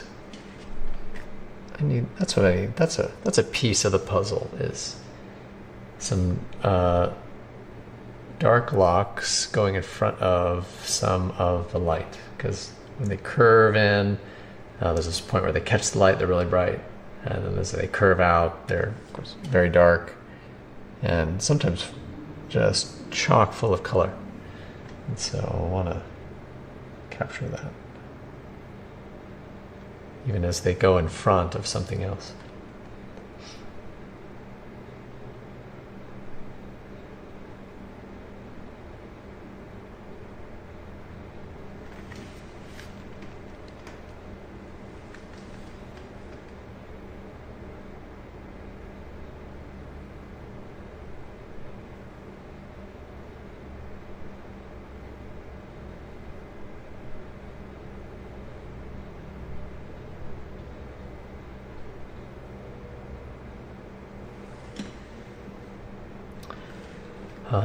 Even just a few of those marks have started to ground that for me in ways that it wasn't before, where the hair itself feels like it has weight and is seated upon the shoulder.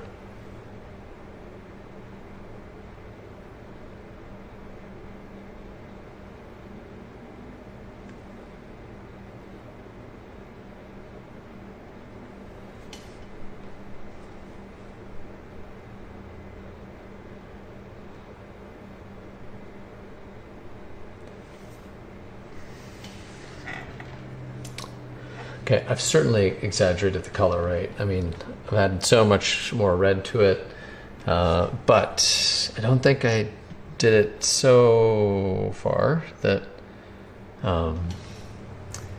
again, these are, of course, visions of the heavenly realm. And so I don't mind if things are just slightly surreal and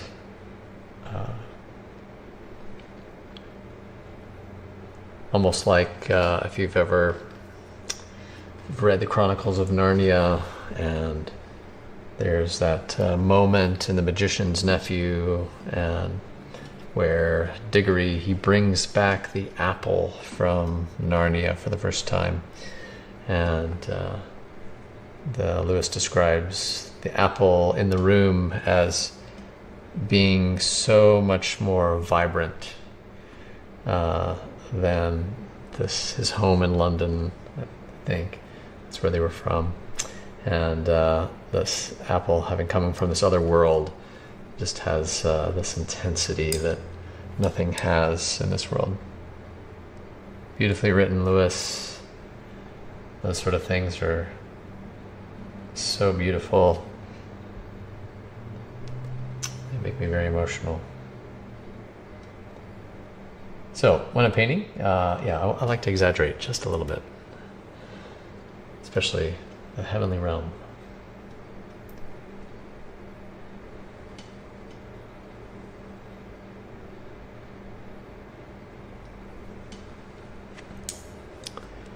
Well, there's a few spots in here that I really like. Not all of them, but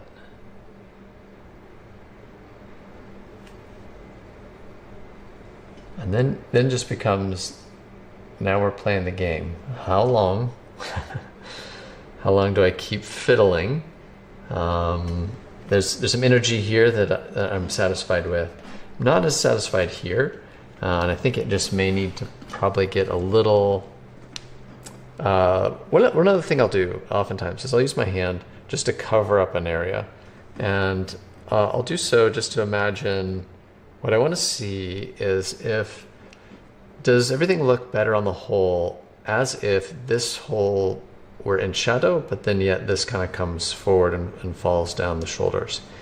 It might actually be more interesting if that's dark and this comes back. So this is where the more art than science part comes in, where I say, I think it might be better subdued, and not as many, maybe not quite as much there, maybe especially in here. I think I'm gonna try that out.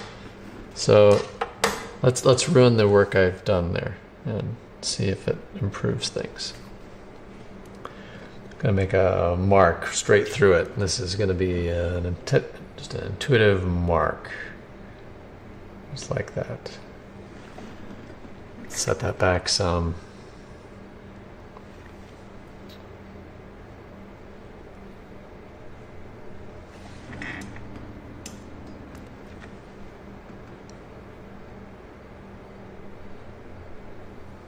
I think I don't mind if this is catching a little light, but kind of flowing back there.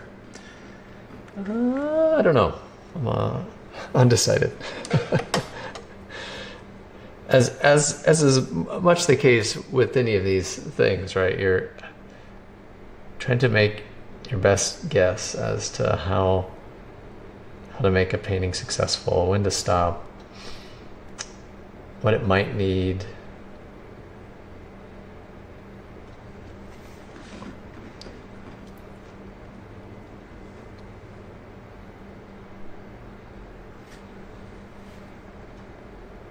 No lion though, straight hair, much easier to depict.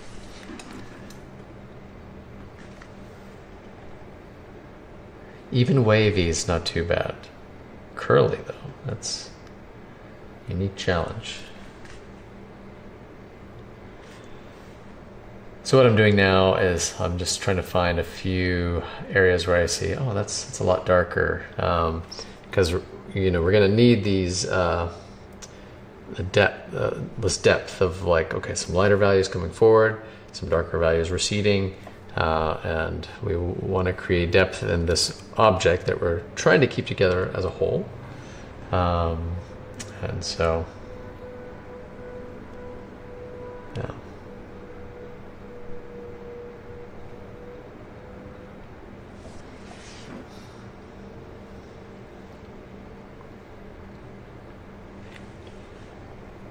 then I jump around. I say, okay, now I'm gonna pop back down here. Work on the shadow beneath the hood. Like I say, sometimes it might be avoidance. Sometimes it's I just see something else I want to try. Hard to know.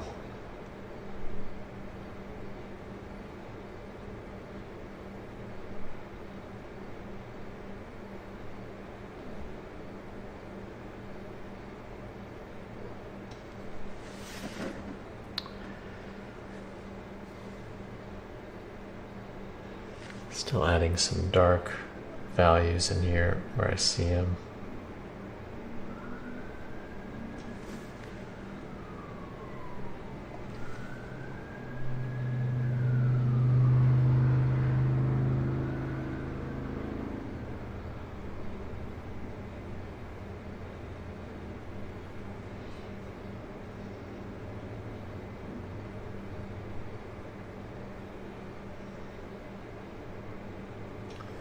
Shirley, thanks for that affirmation of the saturation.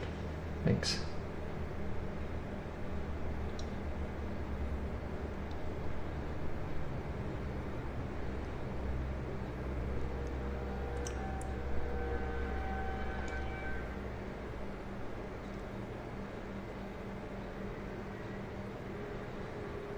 I'm jumping around.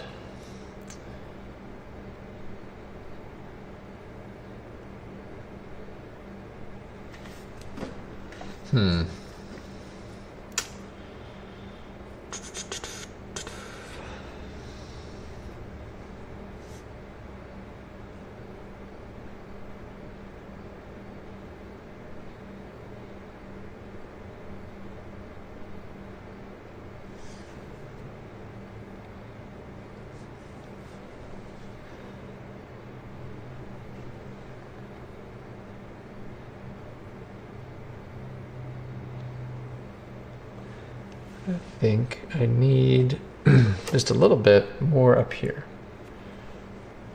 Coming down, this is going to be more invention than anything else. One of the things that's happening is this is dark as well as this side here. It's just a weird shape. It's not looking very much like this kind of rounded headband / crown that I want it to. So I'm just going to add a little thing here just to give it something more slightly covered.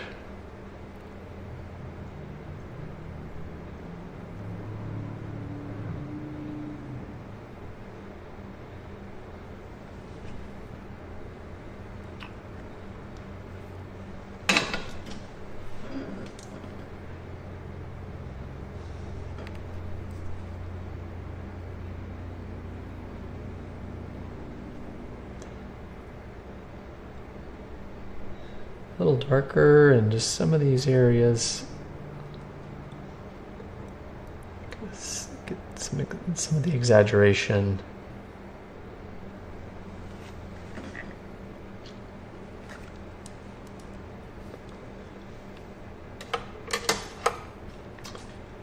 And here's the time where it's like really a good moment for me to pause and kind of assess what I want to do next, and it may be a good stopping point for the video too. Yeah, you know, if you kind of go back to the video, you can watch me mix some of the colors. You know, if you just tuned in, you can watch me mix some of the colors here that I knew I was going to be using throughout this area. Kind of start putting it in, and you know, leaving it slightly undone. I want a little more realism than what I have, especially throughout here. It's kind of looking too stylized, like hair. This is looking okay. I'm sort of kind of thrilled with it. Only semi okay with it. But there's certain times when I'm very satisfied with the kind of flow of the mark and how hair came about. But I'm probably gonna sit here for a little bit longer and work on this before calling it a day. But I'm going to go ahead and conclude the video at this point, and don't let the stop of the video keep you from checking in on it later, or leaving a comment like Shirley's done so well, leaving a comment after the fact that just says, hey, what about this? Or, happy to keep answering those questions as we go. But I'm going to play a little more, and maybe when we work on the rabbit right above here, you'll see kind of how it turned out. Or when we move into St. Josephine Bakhita's address. We'll see. So just wanted to say thank you. I guess maybe it's up to you. I could paint for a little while longer. I just don't know if I'm going to say much more that's going to be helpful. But if you want to hang around, I suppose I could just leave it on. And if something comes to mind while I'm on, I guess I could say it. So maybe I'll do that. Change my mind. I'm really good at that. So I'm going to jump back in over here. It's a little harder to see. I get it.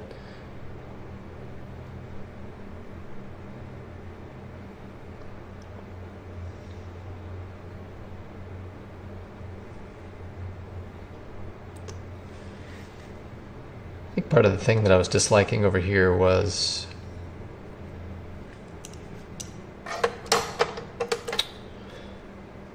maybe this was like too much of a straight line. That's the thing that can happen, is if things kind of line up too perfectly, so the way this curves into this, it curves into this, like this is just this almost unbroken line.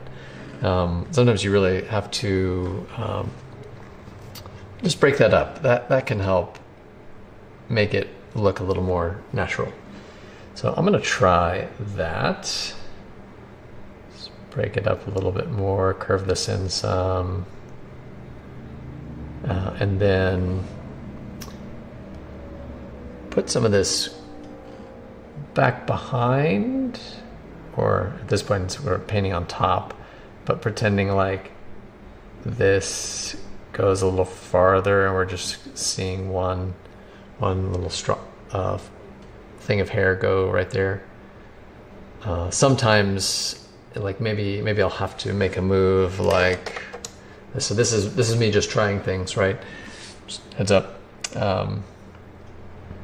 Maybe I'll carry this a little lower, add more to it here so that it just breaks that line. So we're just going to add a little more to this lock of hair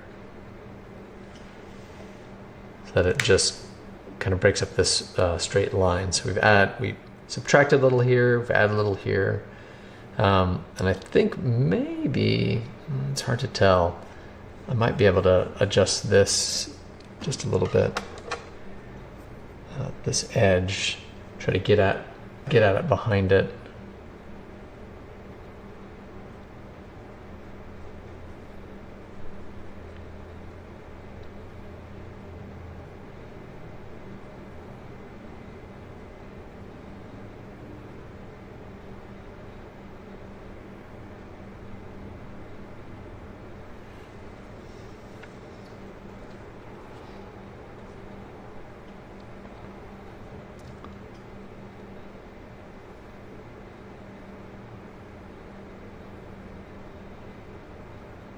I think I found another spot.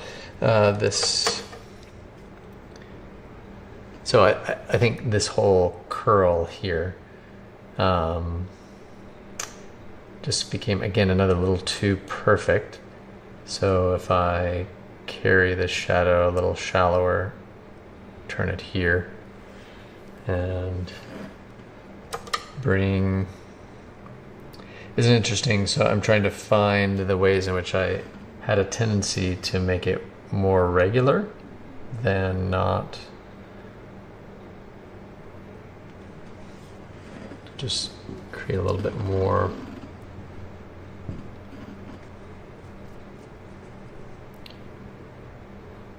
if there's anything about capturing life, it's that it is highly irregular, and everything looks a little more real when you're depicting it. The more chaotic, in a way, it is. So just a few of those moves, I've liked it better. I've liked this side better now.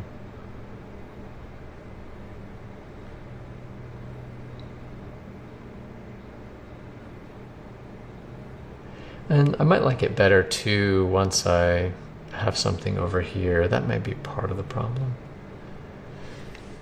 It's kind of a kick the can down the road problem, though.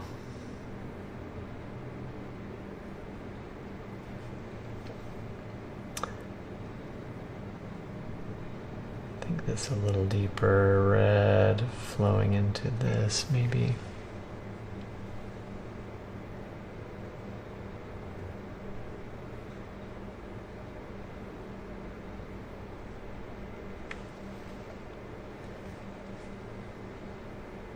And it could be too that maybe it just doesn't feel like it's as curly as over here. If it feels like there's a slight inconsistency. Maybe.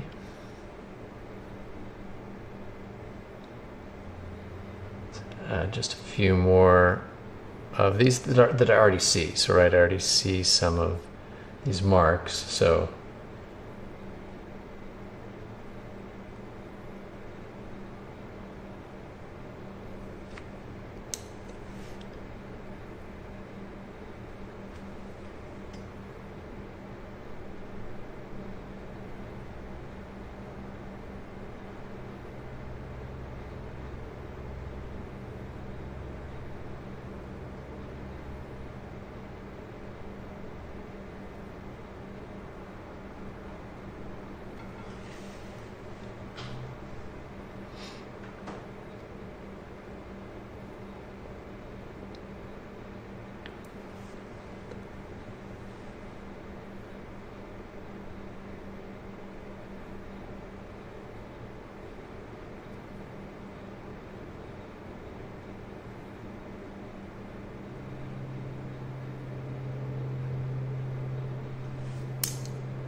all right, I think that's going to do it.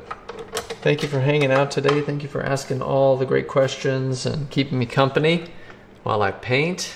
And we're going to see this thing through, so one way or another. So please tune in next time. I believe that will be Monday. I don't believe we'll be doing it Saturday or Sunday. There may be a little bit more done as well if I get a few minutes here and there, trying to make the most of my time lately.